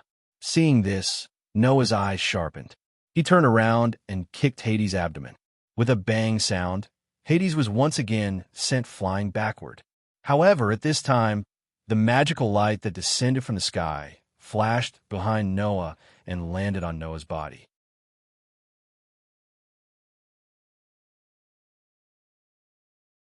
Chapter 1142. 1. When the light of magic fell from the sky onto Noah's body, Noah's whole body flashed with light. In the light, on one of Noah's wrists, a wristband-like pattern slowly appeared, flashing with a pink radiance. At the same time, a cold mechanical voice echoed from not far away. Feel the connection, success. Along with this voice, not far away, a figure appeared in front of Noah. It was a young girl. It was a petite girl who looked to be around 13 or 14 years old. She seemed to be around the same age as Wendy. She had short pink hair and a pair of wing-shaped earphones. She had a tender and cute face that was as cold as ice and was wearing a cloak. Seeing this young girl, Noah narrowed his eyes. Noah's memory wasn't bad to the point where he couldn't remember a person he had seen 10 minutes ago. He still remembered that in the grimoire heart, 7 families of purgatory, one of them was this young girl in front of him. And in the grimoire heart, 7 families of purgatory, all of them had learned the lost magic personally taught by Hades. In other words, just now, this 7 families of purgatory belonging to the grimoire heart used some kind of lost magic on Noah. Hades, who was sent flying by Noah's kick and heavily smashed into the ground, once again spitting out a mouthful of blood, actually laughed. "Good job, Melty." Melty didn't answer, only silently walking in front of Noah, closely looking at Noah's face. Only when Melty came closer did Noah notice. On Melty's wrist, there was a pattern that was blooming with pink radiance. Intuition told Noah that this pattern wasn't just beautiful.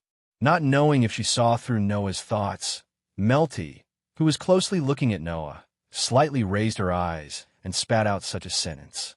"From this moment on, your life and mine are completely linked." Life link? Noah was slightly taken aback. What was the meaning of this? The one who answered Noah's question wasn't Melty, but Hades. To be precise, it should be a sensory connection. Hades stood up with great difficulty, ignoring the fact that blood was still flowing out of his 2 severed arms. He stared at Noah with a ferocious look in his eyes. The feelings of the 2 people connected by this magic will be completely linked together, and the feelings of the 2 will be completely shared. Hades glanced at Melty, including pain. After saying that, Hades' scarlet eyes burst out with a burst of bloody light. Bang! Suddenly, Melty seemed to have been hit by an attack that couldn't be seen with the naked eye. With a muffled sound, Melty was sent flying without any warning. He smashed into the ground and rolled a distance away. Seeing this, Noah's eyes flashed with a cold light. There was no longer any pity in his eyes when he looked at Hades. "You actually attacked your own companion?" Looking at Noah's piercing cold eyes, Hades couldn't help but take a step back. He endured the injuries on his body and forced a smile. "I just wanted to prove it to you. Even if you don't want to show your weak side in front of me, You can't deceive yourself. Just now, the pain caused by my attack on Melty, you should have suffered all of it, right? Right. I'll tell you one more thing. Hades couldn't accept that he was afraid of Noah. He showed a fierce expression. Although this magic has no way to share the injuries of one party with the other, it can only connect the feelings of both parties. However, there is one exception. Exception? Noah suddenly smiled. Are you trying to say that death is the only exception? If one party dies, the other party connected by this magic will also die? Hearing this, the expression on Hades' face stiffened slightly. He subconsciously felt that something was wrong. Originally, Hades thought that after he attacked Melty, the reason why Noah didn't feel anything was just that he was forcefully holding on. But now, seeing Noah's calm expression and cold eyes, how could he feel any pain? Could it be that Noah wasn't forcefully holding on? Melty's sensory link was ineffective on Noah? When he thought of this possibility, Hades' heart sank. From the beginning, Hades planned to let Melty find an opportunity to perform a sensory link with Noah so that he could deal with this young existence who could compete with him without opening the demon's eye. To be honest, in fairy tale, Hades really didn't think highly of anyone. Even Makarov, one of the 10 saint archmages, couldn't withstand one move from Hades, let alone the other fairy tale archmages. The only one in Hades' eyes was Noah. Therefore, after meeting Noah in Magnolia and learning of Noah's ability, Hades, who wanted to annihilate fairy tales sooner or later, began to plan to let Melty use the sensory link to get rid of this variable. And now, Hades had been defeated in Noah's hands. If even Melty's magic was ineffective on Noah, then Hades would definitely die. Thinking of this, Hades' expression changed. Then, without any hesitation, he shouted in Melty's direction. "Kill yourself, Melty." These words made Noah's expression freeze.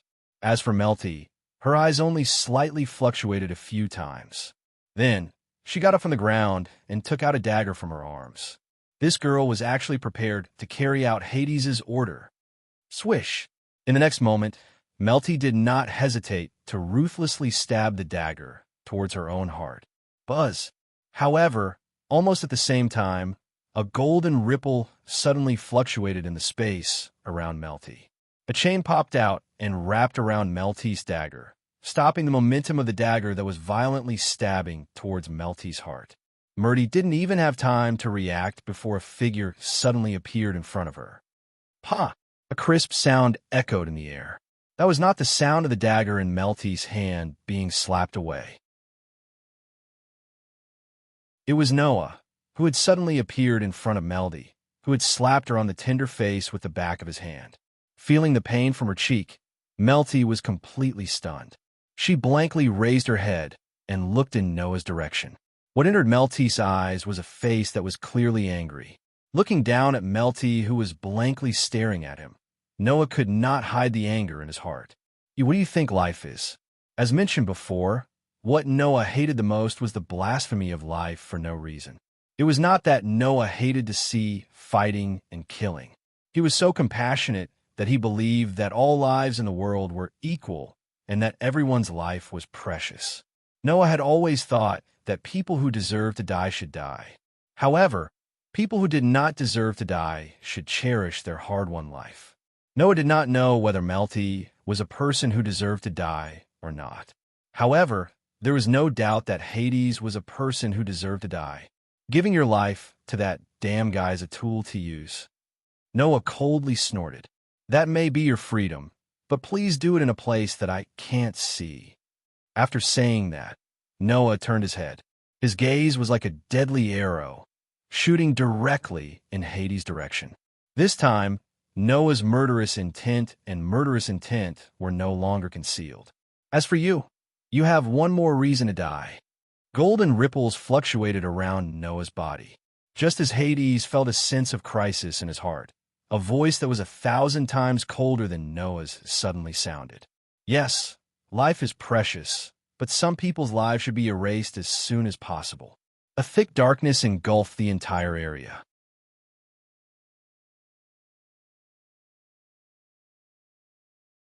Chapter 1143. The thick darkness came so abruptly. As a result, when everyone present reacted, the entire space was shrouded in a terrifying dark aura. Not only that, but the darkness that shrouded the entire space also gave off an indescribable pressure.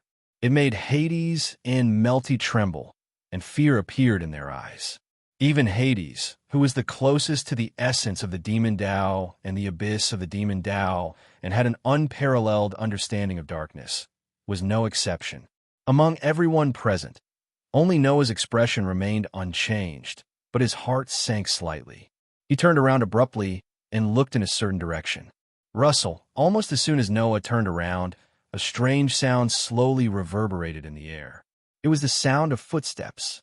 Along with the sound of footsteps, a figure slowly walked into everyone's field of vision with barely audible footsteps. None of the people present, including Noah, could clearly see the full appearance of the person who was gradually approaching them. This was because there was a gust of dark magic swirling around this person like a gentle breeze. Waves of air rippled out and covered most of this person's appearance. However, as the person got closer, everyone gradually saw the rough appearance of this person. He was a young man. He had short black hair, was dressed in black clothes, and had a long white cloth tied around his body. Upon seeing this young man, Noah and Hades reacted at the same time. "It's you?" Noah exclaimed in surprise. Ah. Hades' eyes widened in an instant as he stared at the young man who was gradually approaching him. There was an unprecedented excitement on his aged face. That young man was the mysterious young man who was knocked unconscious by Noah and brought back to the camp with the curse of God. Of course, this young man also had a name. At least, that was what Azuma called him. Jerf, the most evil and ferocious dark mage in the history of the magical world. "How many years has it been?" The young man named Jeffrey lowered his head and said something that made people's hearts palpitate as he approached. "How many years has it been since I was as angry as I am today?" His voice slowly reverberated in the air, causing the dense darkness that was fluctuating around Jerf to become restless. As a result, the dense darkness that enveloped the entire space seemed to have expanded and become heavier. Clang! As if to contend against the rich darkness, the highest-level elven equipment in Noah's hand, called Demon Slayer, bloomed with bright white light, dispersing the surrounding darkness in an instant. In an instant, light and darkness each occupied half of the entire space and collided as though they were opposing each other. Of course, this was not Noah's doing, but the collision of the Demon Slayer. "Aster." Noah was surprised. At this moment, Aster's voice sounded in Noah's mind. "Master, that person is very dangerous," Aster said. "I've only felt that kind of darkness from Solomon." Solomon. In the world of Sword Dance of the Elves, he was known as the Demon King and had once brought about a devastating disaster to the entire continent. His true form was a mass of resentment that had inherited the power of the Dark Elf King, who controlled the elements of the world. However, he was unable to control the awakened power of the Dark Elf King and fell into a frenzy of resentment. In the past, such an existence that could destroy the world had died under the elven magic device that Aster had transformed into. That was why Aster was known as the Demon Slayer. It was precisely because of this that no one was more suitable than Aster to make such an evaluation. In other words, in Aster's opinion, this dark mage named Jerf was able to contend against the Demon King who had inherited the power of the Dark Elf King. Noah could more or less understand this fact without Aster's explanation. Even though he had never seen Lotus unleash the power of the Dark Elf King, even the dullest person would be able to sense the darkness that surged out from Jerv, let alone Noah, who had outstanding senses to begin with. Noah didn't know if Jerf was really powerful enough to contend against the Elven King who controlled the elements of the world. However, in the realm of darkness, the evilest and most ferocious dark mage in the history of the magic world was undoubtedly quite terrifying. Otherwise, Aster, who had once opposed the Demon King, wouldn't have provoked hostility and confrontation against Jerf without permission. Translator, Henyi. Henyi translator, Henyi. Henyi translator. Henyi. Henyi Jeffrey raised his head in surprise. At this moment, everyone saw it. A pair of red eyes. Although those eyes weren't as red as Hades' demon eyes, as though they would drip blood, they gave off the feeling that they were the eyes of a true demon. Jerf! Hades was so excited that he took a step forward in Jerf's direction. It's really Jerf. Jeffrey's face turned cold after hearing Hades' words. Do you really want to see me that much? Jerf's cold words contain extreme anger that anyone could feel, to the extent that you don't hesitate to bring about the end of this era. Jerf's words stunned Noah and Hades at the same time. The end of an era? Hades looked at Jerf blankly with a confused expression. The end of an era? Noah frowned, and a sense of uneasiness emerged in his heart. That uneasiness was exactly the same as the uneasiness that Noah had been feeling all this time. It's the evil thoughts of people like you that attracted it. Jerf stared at Hades, his red eyes fluctuating with uncontrollable anger. Everything is over. You must pay the price for your foolish actions. After saying that, Jerf extended a hand in Hades' direction. A fatal wave of death was gathering on that hand. Seeing this, how could everyone not understand the purpose of Jerf's sudden appearance here? It was just to punish Hades. Wait, wait! Hades exclaimed in horror. However, just as Hades opened his mouth, a long sword suddenly pierced through the air like a bullet fired from a gun. PSSH. Amidst the crisp, tearing sound, the long sword pierced through Hades' heart and came out of his back, flying into the distance. Hades' expression was completely frozen on his face, and there were no more changes. Maintaining this appearance, Hades was like a clockwork puppet. His neck was stiff as he lowered his head bit by bit. When the pierced heart was imprinted in his eyes, he spat out a mouthful of blood and fell to the ground. Gradually, he lost all signs of life. The sudden change stunned Jerf as he looked in Noah's direction. Noah, who was surrounded by a golden ripple, didn't even look at the dead Hades. Instead, he met Jerf's gaze and said, "His life is mine." This sentence silenced Jerf. Although I don't know who you are, you're definitely not an ordinary person. How great would it be if you could kill me? The dense darkness around Jerf slowly dissipated, and his pair of eyes returned to their original pitch-black color, revealing a tinge of sadness. But it's already here, and it's too late. After leaving this sentence, a black light surged from Jerf's body, and he disappeared. Noah couldn't care less about Jerf. This was because at this moment, Noah's heart was unprecedentedly restless. Noah's intuition told him that. He had to hurry to everyone's side. Thinking of this, Noah immediately turned around. Just as Noah was about to leave, a voice stopped him. Why? Melody, who was covering one side of her face, stood up and looked straight at Noah. Why did you save me?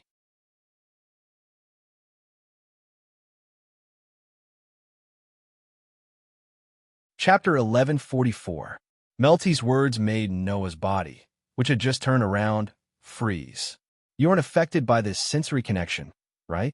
Melty stared at Noah's back and asked, Since you aren't affected by the sensory connection, then even if I die, you won't die with me. Why did you save me? Melty only realized that Noah wasn't affected by the sensory connection after Noah slapped her. Even after slapping Melty, Noah's expression didn't change at all. Logically speaking, Noah, who shared the pain with Melty, should also feel the pain from the slap. However, Noah didn't even frown. His face didn't even twitch. It didn't look like he was enduring the pain. In addition, Hades had just attacked Melty, and Noah wasn't affected by the sensory connection either. This made Melty understand. Noah wasn't affected by the sensory connection at all. If that was the case, why did Noah save Melty? No matter how she looked at it, Noah didn't need to save Melty. Not to mention, from her standpoint, Melty was Noah's enemy. Why would he save an enemy's life? And it was her. Melty couldn't understand the reason behind it. In response, Noah didn't even turn around to face Melty. After a moment of silence, he spoke. Indeed, because of my physique, the sensory connection brought by your magic didn't affect my body. Even if our senses were connected through your magic, the magic effect wouldn't be transmitted to my body. Then why did you save me? Melty didn't give up and asked. You don't have a reason to do that, do you? Reason? Noah's voice carried a hint of laughter. Only killing people needs a reason. Since when did saving people need a reason? Melty was completely stunned by his words. Of course, this answer was just for show. The real reason was that Noah couldn't bear to see Melty let others play with her life and obediently obey. If Melty was willing to sacrifice her life for Hades, then it would be fine. However, Noah could feel that Melty was simply following orders and didn't sincerely want to sacrifice her life for Hades. In other words, Melty was simply obeying orders and took it for granted, even if he had to sacrifice his own life. Treating life as a tool to obey orders? It was precisely because Noah could not tolerate this that he attacked in anger. I've said it before. If you want to use life as a tool, it's up to you. However, please do it in a place where I can't see you. If that's the case, I won't stop you. Noah turned his head and glanced at Melty, who was staring at him in a daze. But your life belongs to you, and you can't use it a second time. If you can, why don't you cherish it a little? After saying this, Noah no longer paid attention to Melty and rushed toward the beach. Melty had been watching Noah's back as he gradually disappeared into the distance. After Noah disappeared from Melty's sight, Melty muttered to herself, "That's right. Cherish my life?" After engraving this sentence in her heart, Melty shook her head and suppressed all thoughts. She lifted her feet and walked in another direction. On the other side, Noah shuttled through the forest at his fastest speed and rushed toward the beach. After the all-out battle between Fairy Tale and Grimoire Heart broke out on the beach, Noah took Hades and forcibly changed the battlefield. After all, whether it was Noah or Hades, both of them had power that far exceeded that of the 10 great Saint Magi. Once they started fighting, even if it wasn't earth-shattering, it would still be enough to change the terrain. Under such circumstances, if Noah and Hades were to fight, the greatest possibility was that even the magic shooters of Fairy Tale, who were allies, would be affected. Once he considered this problem, Noah had no choice but to forcibly change the battlefield with Hades. Otherwise, once he needed to release the power of some powerful noble phantoms in the treasury, Noah would have to be restrained for fear of affecting his companions. Therefore, it was necessary to change the battlefield. Moreover, he needed to change the battlefield to a certain distance away. As a result, Noah was quite a distance away from the battlefield where the Fairy Tale and the Grimoire Heart were engaged in an all-out battle. Therefore, when Noah rushed to the beach at his fastest speed, it was already 5 minutes later.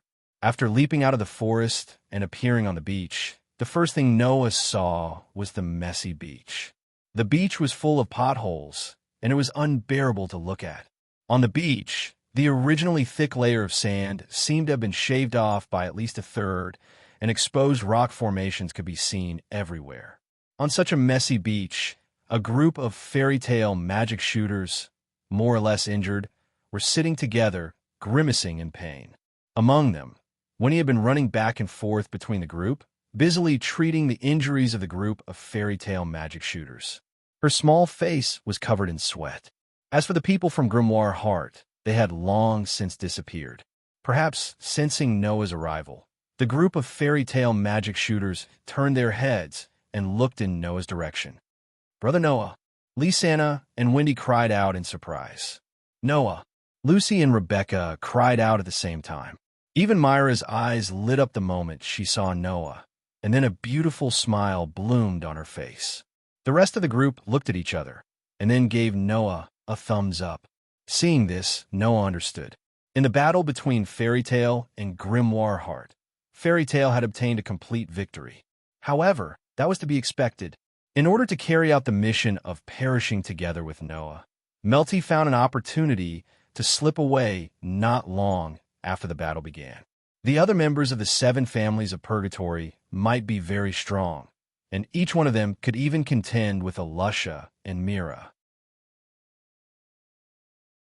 The vice president, Bruno, was even more terrifying and definitely had the strength of one of the 10 great Saint Magi. However, Fairy Tale still had Laxes and Kildas. In addition, Makarov was also present, and they also had the protection of a serious tree. No matter how difficult the battle was, Fairy Tale would win in the end. As for whether the 7 families of Purgatory were dead or alive, and what would happen after the battle, that was not something that Noah needed to care about. Noah only needed to get rid of Hades, and that would be enough. As for the rest, if they wanted to be fish that escaped the net, then let them be. Thinking of this, Noah breathed a sigh of relief. However, before he could heave a sigh of relief, Noah's expression suddenly changed. This was because an extremely ruthless aura had suddenly appeared within the range of Noah's sensing ability. Following the appearance of that ruthless aura, an incomparably terrifying pressure descended from the sky, enveloping the entire Heavenly Wolf Island. Roar! In the next moment, a roar that shook the entire horizon resounded, turning into a sound wave. It was as if a substantial shock wave had spread to the entire Heavenly Wolf Island. At this moment, the expressions of all the magic shooters on the scene completely changed. Everyone, including Noah, fiercely raised their heads and looked towards the horizon. In the distant cloud layer, a huge black shadow fell down violently.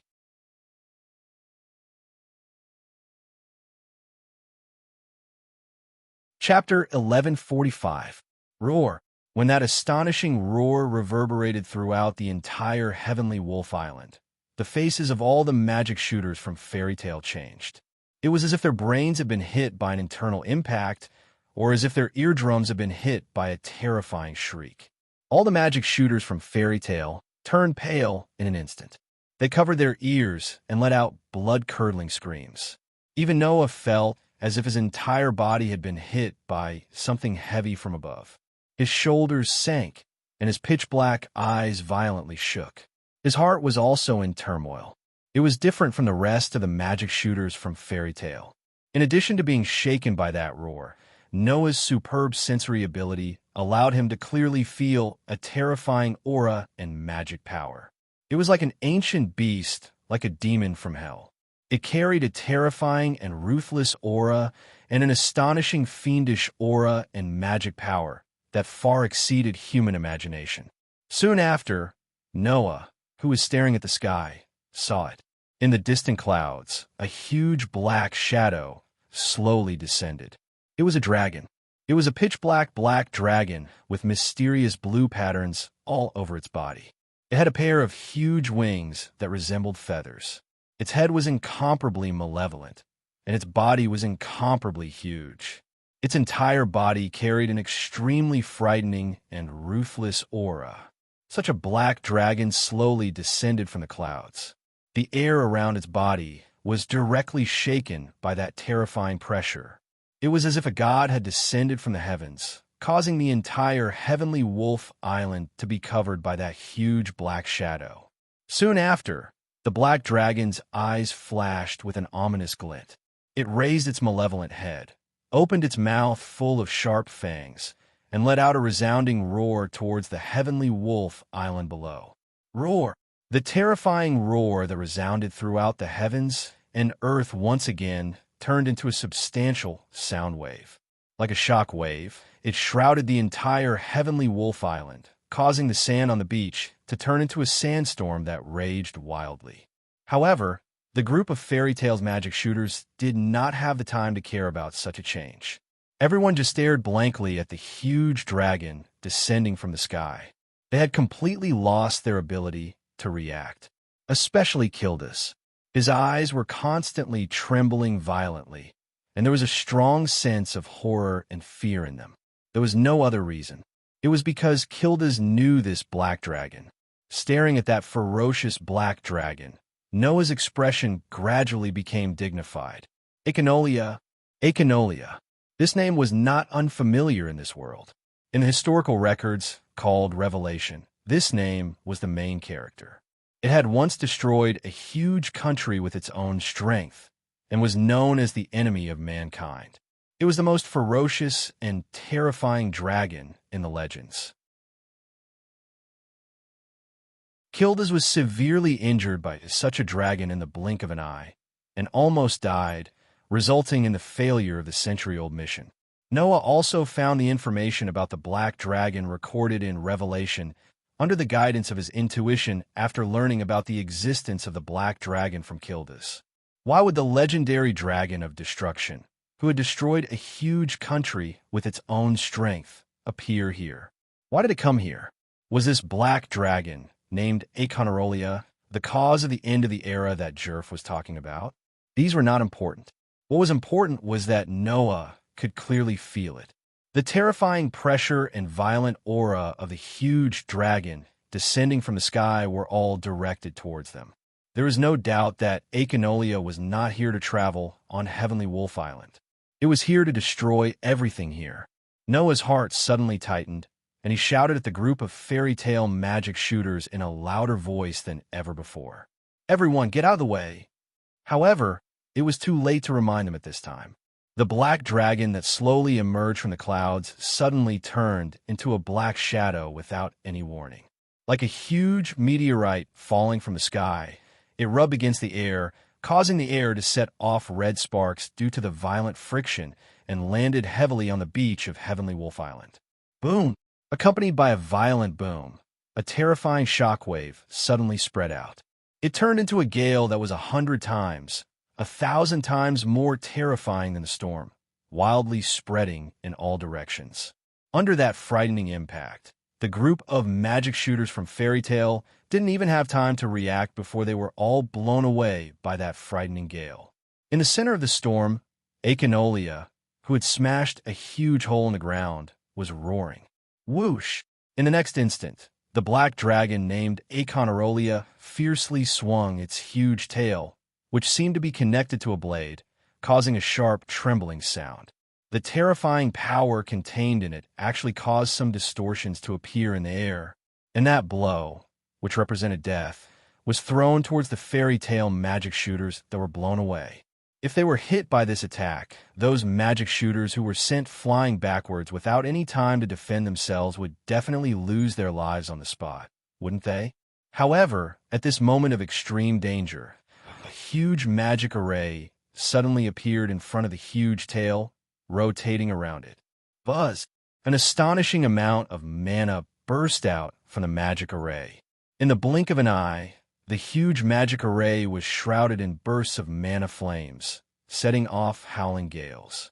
They converged together, gradually condensed into a pillar, and then suddenly erupted.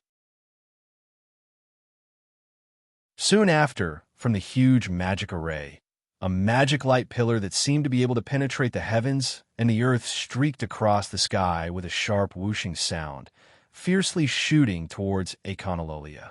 Bang! The sky-piercing magic light beam collided with the giant tail, which was mixed with a terrifying force, and exploded with a loud bang.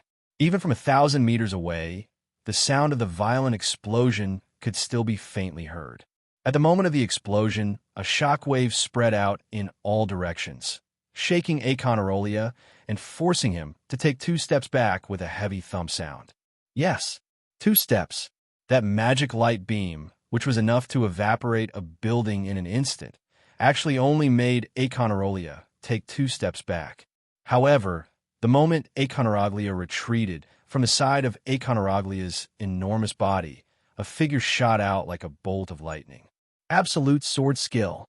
Primary form, purple lightning.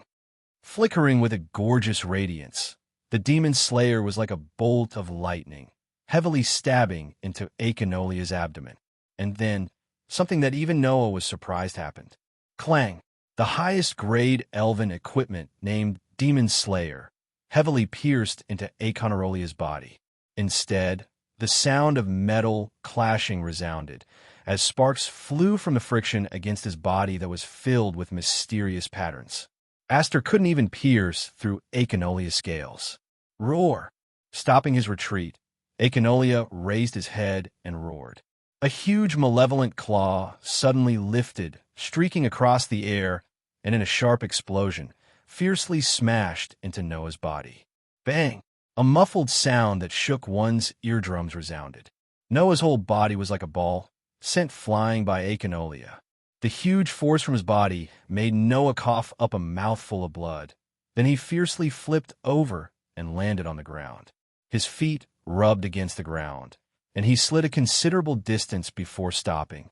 Looking up at the ferocious dragon roaring towards the sky, Noah felt bursts of pain coming from his body, and the way he looked at Echinolia had completely changed.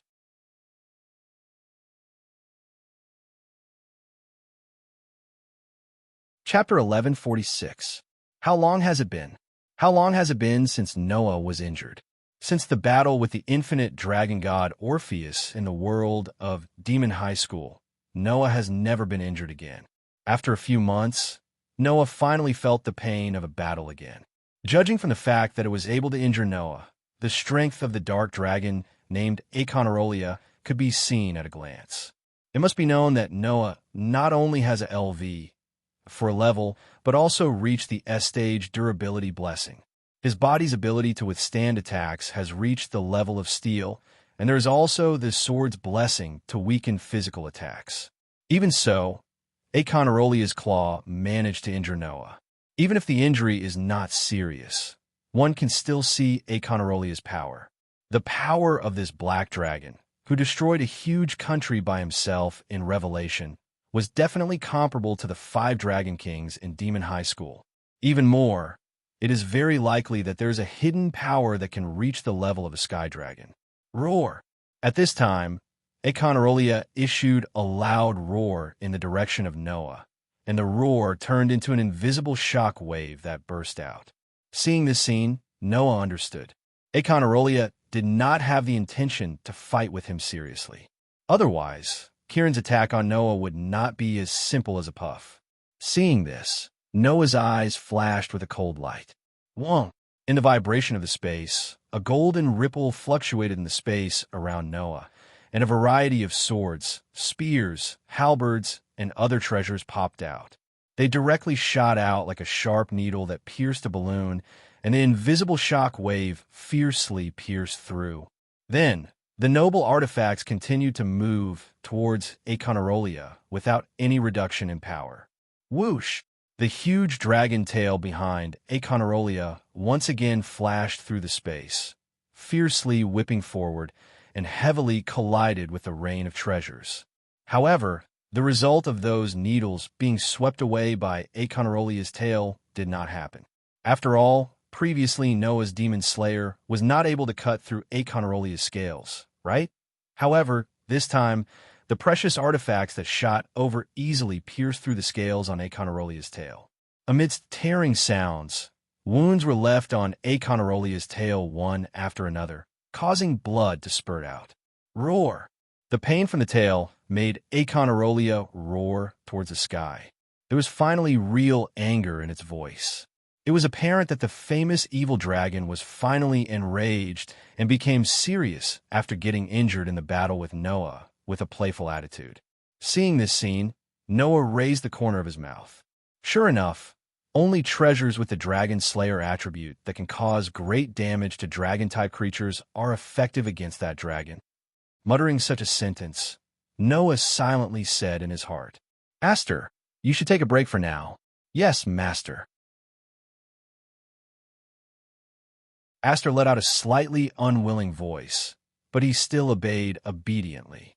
Thus, amidst a burst of light particles, the elven device named Demon Slayer turned into a small sword and was pinned back to Noah's waist by Noah. The unlimited energy source in Noah's body could be converted according to Noah's will between magic power, divine power, and divine power. After Noah gradually familiarized himself with the conversion, he discovered that he could also convert the energy in the energy source into 2 or even 3 types of energy of equal value. In other words, when using 2 types of energy, for example, when using magic power and divine power at the same time, Noah's magic power and divine power would each occupy half of the energy source. In such a situation, although Noah's energy was unlimited, the limited output was also reduced to half at the same time, causing the power of the attack to be reduced to half. If the energy source was completely converted into divine power, then the power of the Demon Slayer might be able to cut open the black dragon scales, right? However, to deal with dragon-type creatures, a treasure with the Dragon Slayer attribute was still the most suitable. Immediately, Noah converted the divine power in the energy source into magic power, allowing the energy source to be completely converted into a source of magic power. 1. Suddenly, in the space around Noah, golden ripples continuously fluctuated under the support of the boundless magic power. In the blink of an eye, they covered the entire space around Noah, numbering in the hundreds. In the next second, hundreds of treasures emerged from the hundreds of golden ripples. Like arrows released from a bow, they pierced through the sky like beams of light, shooting towards Econoraglia. Roar! Econorolia's roar reverberated, but it no longer met force with force against the treasures with the dragonkill attribute. With a flap of the wings on its back, its huge body suddenly floated into the air and flew into the sky. It caused the treasures that were shooting over to directly cut through the air, landing in the air and disappearing from sight. Wong. However, almost at the same time, in the sky, around Econoraglia's body, golden ripples fluctuated one after another, surrounding it. From within, silver chains flowing with golden light abruptly shot out. Amidst the crisp sounds of chains colliding, they revolved around Econorolia's body. Finally, they bound the entire body of the huge black dragon and hung it in the air. Roar! Econoraglia let out an angry roar, its body fiercely struggling. Kacha! Kacha! Kacha! In an instant, under the struggle of the huge dragon body, the chains binding Econorolia issued cracking sounds. That was only natural. The Enkidu relic was one of the few godly armaments that could only be used against godly beings. Only when it was used against godly beings would it have an unparalleled binding power. For a huge black dragon like Econoraglia, who possessed terrifying strength, it was only a slightly harder chain that could be torn apart with a casual struggle. In a short while, with Econoraglia's strength, it would definitely be able to break the Enkidu. However, this was exactly what Noah wanted. Amidst the faint sound of something breaking through the air, Noah's figure violently swept towards the horizon, flashing above Econoraglia's back.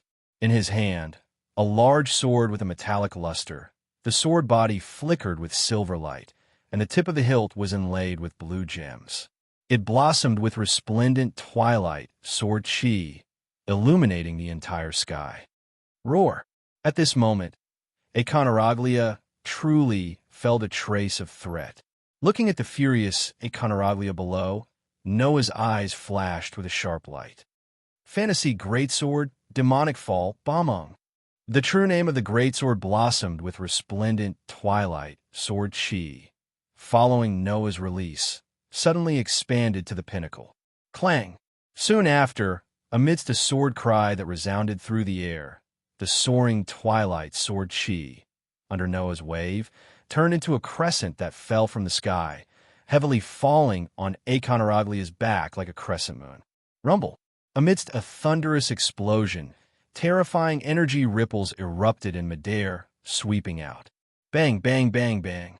In the forest below, under the influence of the energy ripples, the trees all burst apart amidst muffled explosions. Bang, bang, bang, bang. Some towering peaks also burst apart and collapsed under the influence of the energy ripples, bringing along countless boulders that rumbled down from the peaks.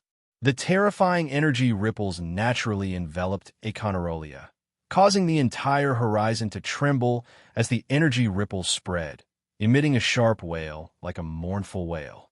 That scene was simply like a moon exploding in the sky, extremely shocking. Roar! Within the energy ripples, Econoraglia's roar finally carried pain.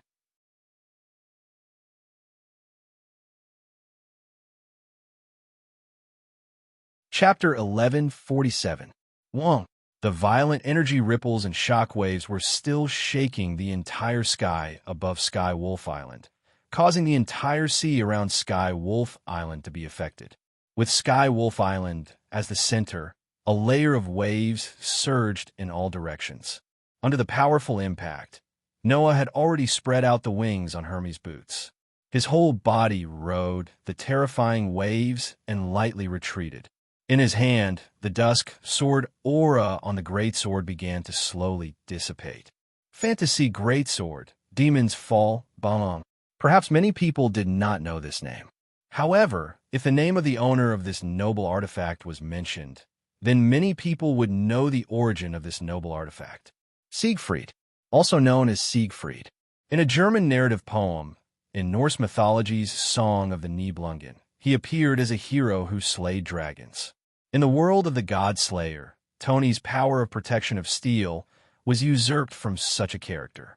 As a dragon slayer hero, Siegfried's reputation and mythical deeds were not below Perseus. And the holy sword used by such a dragon slayer hero to achieve the great feat of slaying dragons was the fantasy greatsword, Demons Fall, Bang. Of course, this dragon slayer holy sword had the highest level of attributes against dragons. Even if it was a person with the blood of dragons, it could still cause great additional damage. As a dragon slayer holy sword, the fantasy greatsword, Demons Fall, Bang, level was also as high as A+, and it was an anti-army noble artifact.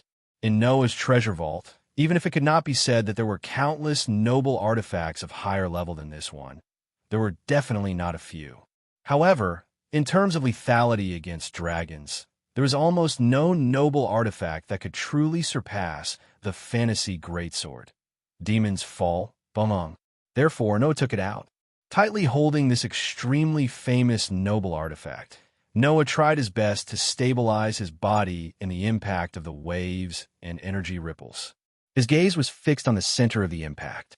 There, the shadow of the black dragon, named Echanalia, was constantly swaying. Roar! At this moment, Noah could clearly hear that Echanaglia's roars were filled with pain that had never been there before, as well as unprecedented fury. Then, the black shadow at the center of the impact suddenly spread out a pair of wings. Bang!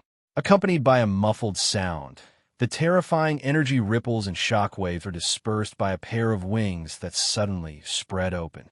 Exposed in the air, Echanalia raised its ferocious dragon head and roared furiously in Noah's direction. The deafening roar turned into a substantial shockwave, causing Noah's robe to flutter in the wind. Facing the roaring sound waves, Noah looked at the incomparably furious Echanalia, and a deep uneasiness began to emerge in his heart. Right at this time, Echanalia abruptly stopped its furious roar, flapped its wings, and suddenly flew into the sky, stopping in the distant sky. Soon after, Echanalia slowly opened its dragon mouth filled with sharp teeth and raised its head.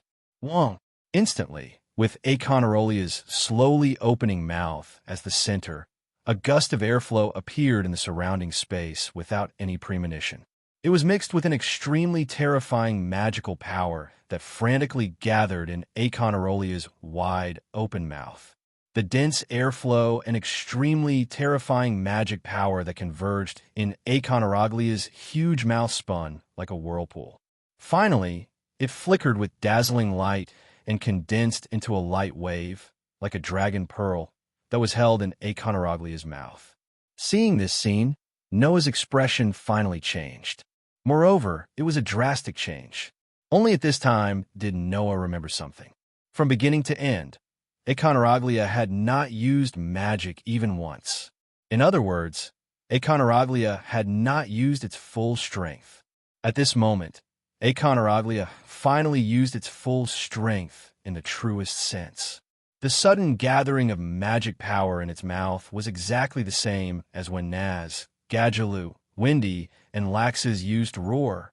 And judging from the terrifying magic power that the other party had gathered, the Black Dragon's roar was most likely more terrifying than any magic that Noah had seen before. Noah believed that when the Black Dragon's roar descended, not to mention him, even the entire Heavenly Wolf Island would be completely destroyed in an instant. At this moment, Noah suddenly turned his head and looked at the Heavenly Wolf Island below. On the Heavenly Wolf Island, his companions who had been blown away by the shockwave caused by Echanaraglia's fall were lying in a disorderly manner, unconscious. If Noah chose to avoid it, Then his companions would turn into the dust of history along with the heavenly wolf island. In other words, I have to go all out, right? The expression in Noah's eyes changed. Finally, he took a deep breath, raised his head, and calmly looked at Aconaraglia, who was gathering terrifying magic power. Then let's see how far I can go now.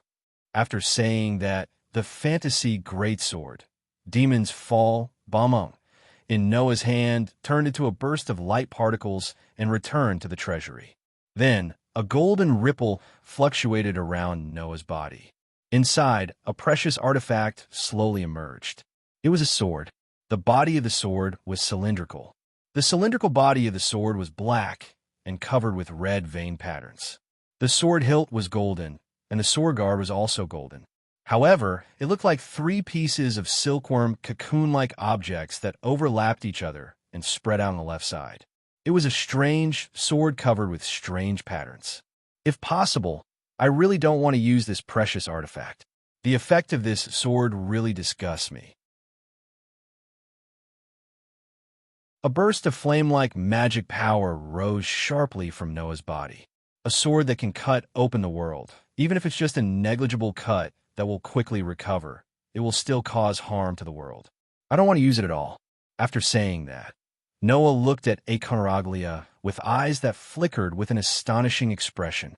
However, if I can use it to protect my most important family and companions, I believe that the world will forgive me, right? The astonishing magic power that rose sharply from Noah's body converged on the strange sword in his hand. In the next instant, in Noah's hand, the strange cylindrical blade of the sword suddenly started to spin. Wong. The surrounding space suddenly fluctuated, and a terrifying red stream of air burst out from the cylindrical blade that suddenly spun, turning into an extreme wind pressure that quickly rolled up. Wong Wong. At the same time that the powerful wind pressure violently surged, the space around Noah suddenly distorted, causing the space to tremble uncontrollably. That red wind pressure engulfed the horizon, bringing along terrifying magic power fluctuations. While continuously distorting the space, it repeatedly surged toward the strange sword. If it was said that the wind pressure converging on Aconaraglia's mouth represented destruction, then the wind pressure converging on the sword in Noah's hand represented breaking. Under such circumstances, in the sky above Heavenly Wolf Island, two extremely violent wind pressures, one black and one red, frantically swirled in the sky, causing the sea to surge as if it had encountered a storm. At a certain moment, the entire fluctuating heaven and earth suddenly became still. Roar! In the sky, Aconaraglia suddenly roared, and the terrifying energy converging in its huge mouth turned into a violent tornado-like jet of light that descended from the sky, enveloping the area below. Enuma Elish, the star of heaven and earth divergence. Almost at the same time, Noah fiercely stabbed out with a parting sword, in his hand, causing the space to tremble, causing a red violent wind pressure to violently shoot out. Suddenly, wherever the red wind pressure passed, the space seemed to be forcibly cut apart, plowing out a jagged pitch-black fault. As for the light beam that fell from the sky, it fiercely collided with the terrifying wind pressure that was coming towards it. Boom! Under a terrifying loud sound that was enough to shatter one's eardrums, the two attacks collided in the sky above Heavenly Wolf Island, creating an unprecedentedly frightening impact. Energy ripples that caused one's scalp to turn numb spread out in all directions. The exceptionally violent impact pervaded the sky, causing the sea below to violently tremble as if boiling, forming monstrous waves that surged in all directions. As for the epicenter of the impact, it had already ignited a dazzling light that sprinkled down from the sky. The dazzling light covered Aconaraglia. The dazzling light covered Noah.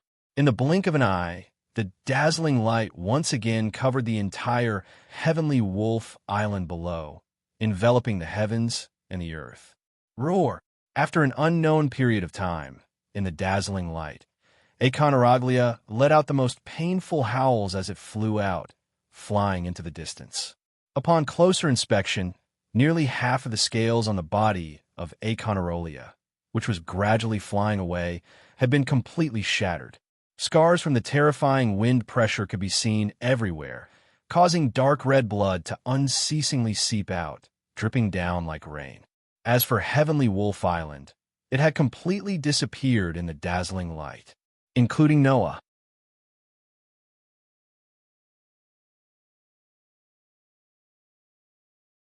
Chapter 1148. Wake up. Quickly wake up. In a daze, Noah seemed to hear a very pleasant voice calling out to him, causing him to frown slightly. Wake up. Quickly wake up. That very pleasant voice kept echoing in Noah's ears, without a trace of impatience, but with a slight hint of anger. Frankly speaking, this voice really made Noah feel at ease, making him involuntarily want to continue sleeping. But at this time, when his consciousness had somewhat recovered, Noah felt a piercing pain in his body.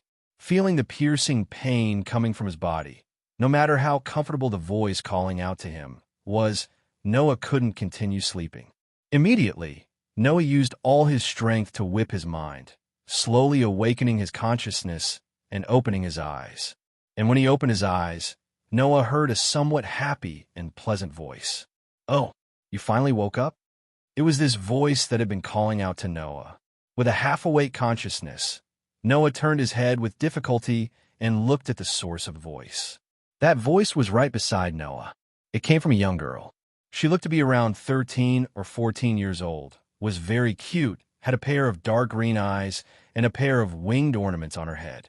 Her hair was the most dazzling golden color, very curly and very long. She was wearing a cloak, but her feet were bare on the ground. This extremely cute young girl squatted beside Noah, looked at Noah's face, tilted her head, and revealed a happy smile. "I thought you really wouldn't wake up. Inconceivable young man. Inconceivable young man." Until now, there was only one person who would call Noah this way: Mavis Viamilio. She was the first president of the fairy tale, the one who once passed on the 3 major spells of the fairy tale to Noah. She was the one who once held the world fragment, the one who was once the first president of the fairy tale. First generation. Noah looked at Mavis in a daze. "Why are you here? What? Have you forgotten?" Mavis said very patiently. "You even forgot what happened before you lost consciousness?" "What happened before I lost consciousness?" Noah frowned, and it was at that moment that Noah realized it. In his hand, he was tightly holding a strange sword. Impressively, it was the obedient parting sword, EA. Seeing the obedient parting sword, EA, in his hand, Noah finally remembered. Acunerloya, the black dragon that existed in the Revelation, with its own strength to destroy a huge country. This black dragon's attack on the Heavenly Wolf Island. Before Noah lost his consciousness at the very end, at the very end, at the very end, at the very end.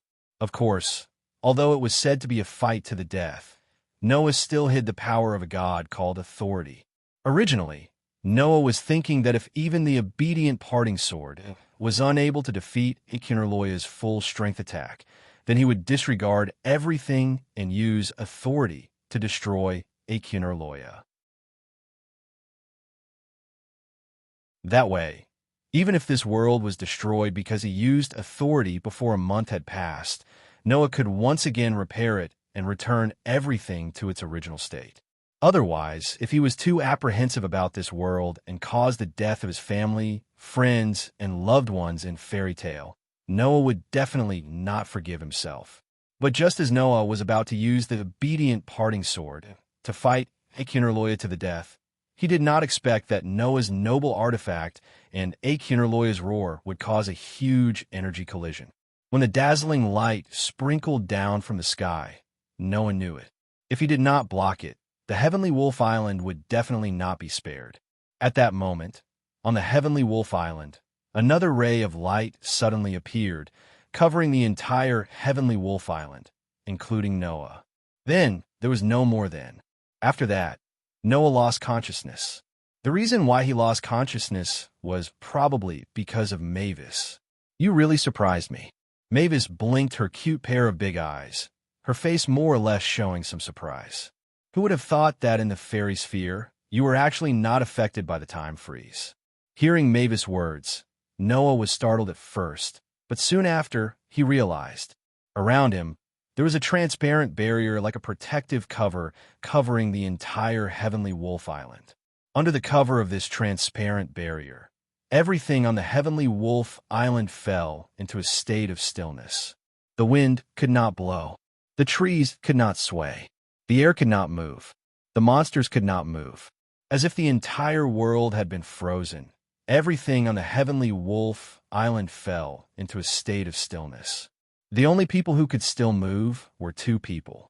One was Noah, the other was Mavis. Such a strange phenomenon happened to confirm the authenticity of Mavis' words time freeze. Fairy sphere. It was able to condense the thoughts of the guild members into powerful magic, creating an invincible protective sphere, protecting all the members and even the environment. It was even able to freeze the time within the protective sphere. Now, Noah was in this world that was frozen in time by the absolute defense spell. Seeing this, how could Noah not understand? At the very end, Mavis gathered the thoughts of all the guild members on Heavenly Wolf Island and cast the absolute defense spell Fairy Sphere, protecting the members of the Heavenly Wolf Island and the guild members, preventing them from suffering a calamity. The reason why Noah had suddenly lost consciousness was because Mavis had forcibly pulled him into this world where even time was frozen. Now that he had regained consciousness, it was only because Noah had a curse resistance physique that he was able to repel the time freeze of the fairy sphere. Mavis seemed to have seen through it as she tilted her head with a curious expression. You seem to have some kind of physique that can nullify the power of magic. What an inconceivable physique, as expected of an inconceivable youth. Upon hearing that, Noah could only laugh bitterly before he hurriedly inquired, First generation, where are my companions? Don't worry, they're also fine. Mavis comforted him. It's just that they're all stuck in the frozen time of the fairy sphere, so they can't move around like you. They have to wait until the fairy sphere is removed. Is that so? Noah let out a sigh of relief. That's good. However, after hearing Noah's words, Mavis shook her head instead. No, I can't say that it's completely good. Noah was stunned. What do you mean? It's exactly what it means. Mavis said, Right now, I have no way to remove the fairy sphere. Therefore, for a short period of time, the members of the guild will have to remain in a state of deep sleep. You can't remove the fairy sphere? Noah hurriedly asked. Why? The reason is very simple. This time, it was Mavis' turn to bitterly laugh. Because I'm just a specter, I don't have any magic power. Being able to activate the fairy sphere was only possible by condensing everyone's thoughts into magic power. But if I wanted to spell it, it's very difficult for me to do it all at once without magic power. I can only do it slowly. Slowly? Noah frowned. How slowly? I can't be sure. Mavis's eyes flashed with wisdom. However, if my calculations are not wrong, it would take me at least 7 years to remove it. 7 years? Noah was stunned. That long? There's no other way. Mavis smiled cutely. Who asked me to be a spirit? Mavis's smiling face was so adorable that it could kill. However, Noah could not bring himself to smile.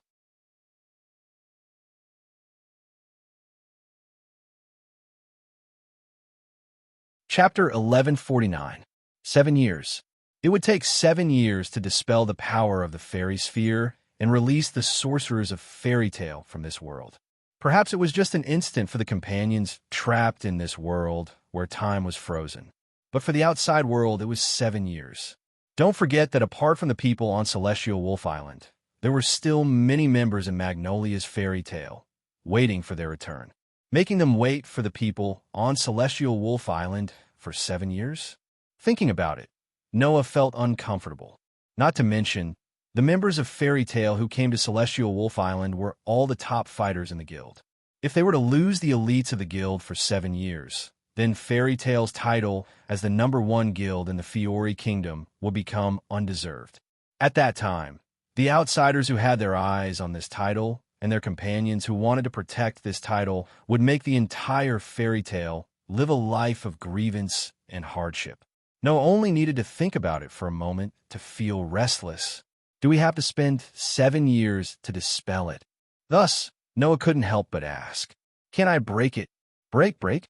Mavis' eyes couldn't help but blink as she looked at Noah with an even more incredulous expression. That was true.